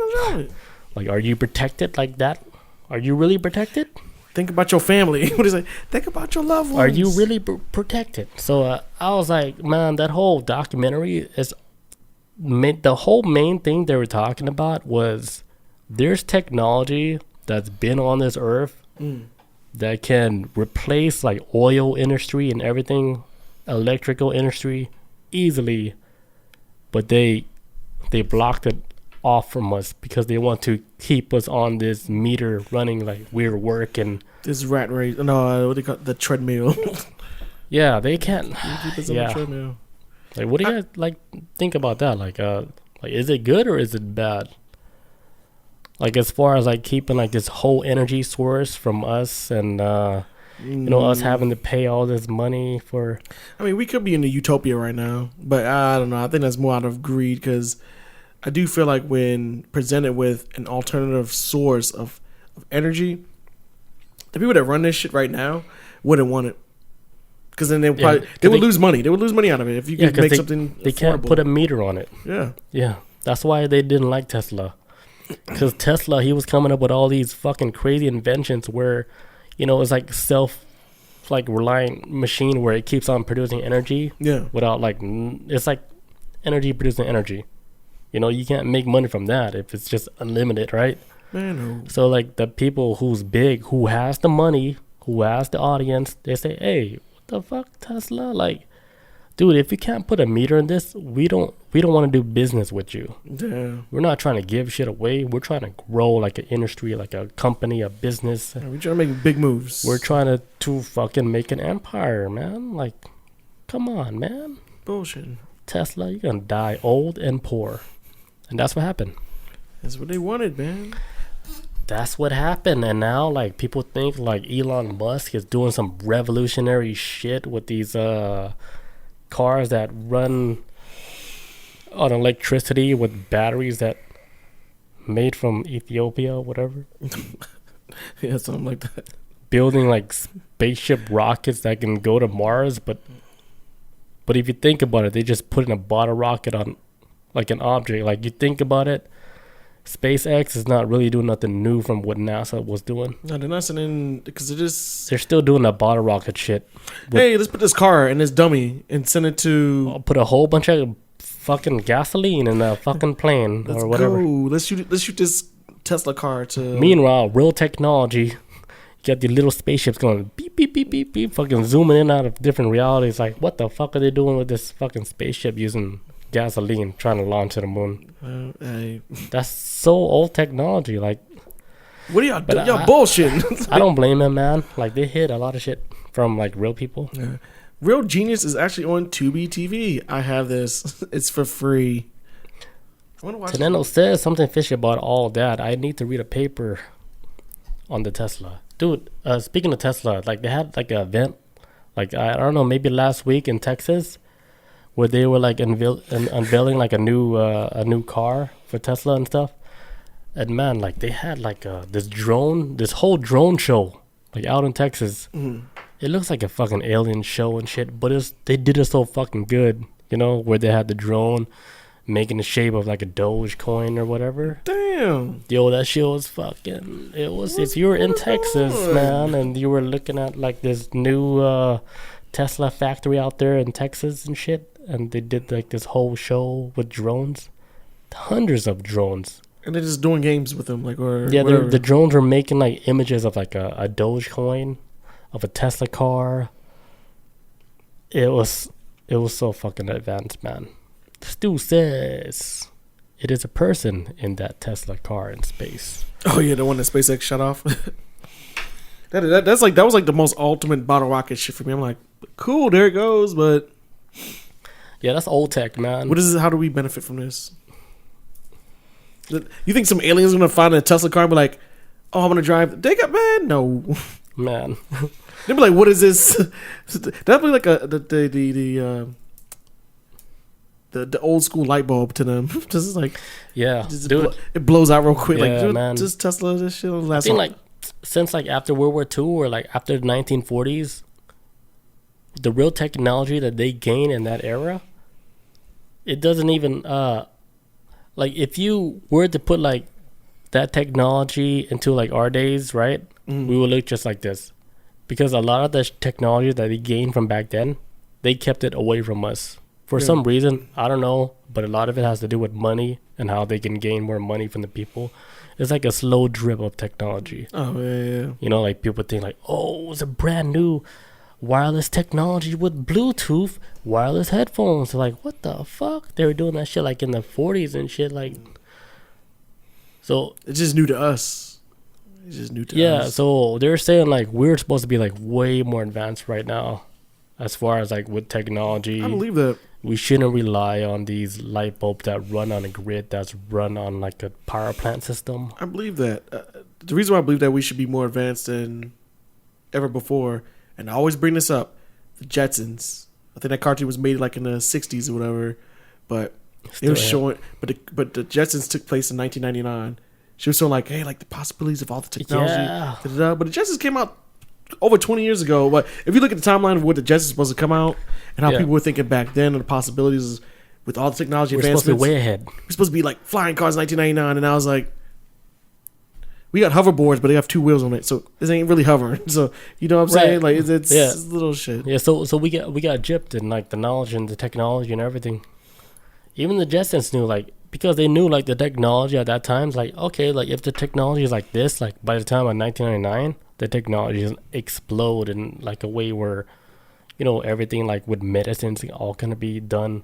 Like the medicine's not gonna be normal medicines. That shit's gonna have like computers and that shit when you pop that pill, you know? Nano machines, baby. Yeah, it's like little nanobots like fucking dissolving in your body and shit, fixing you, you know? Take this nano shot. Because like there's like this one time, right? Like I took shrooms, right? And I told him, because my brain was so cluttered, I told him, it's like, hey, like fix my brain real quick. you know? And they're like, bet.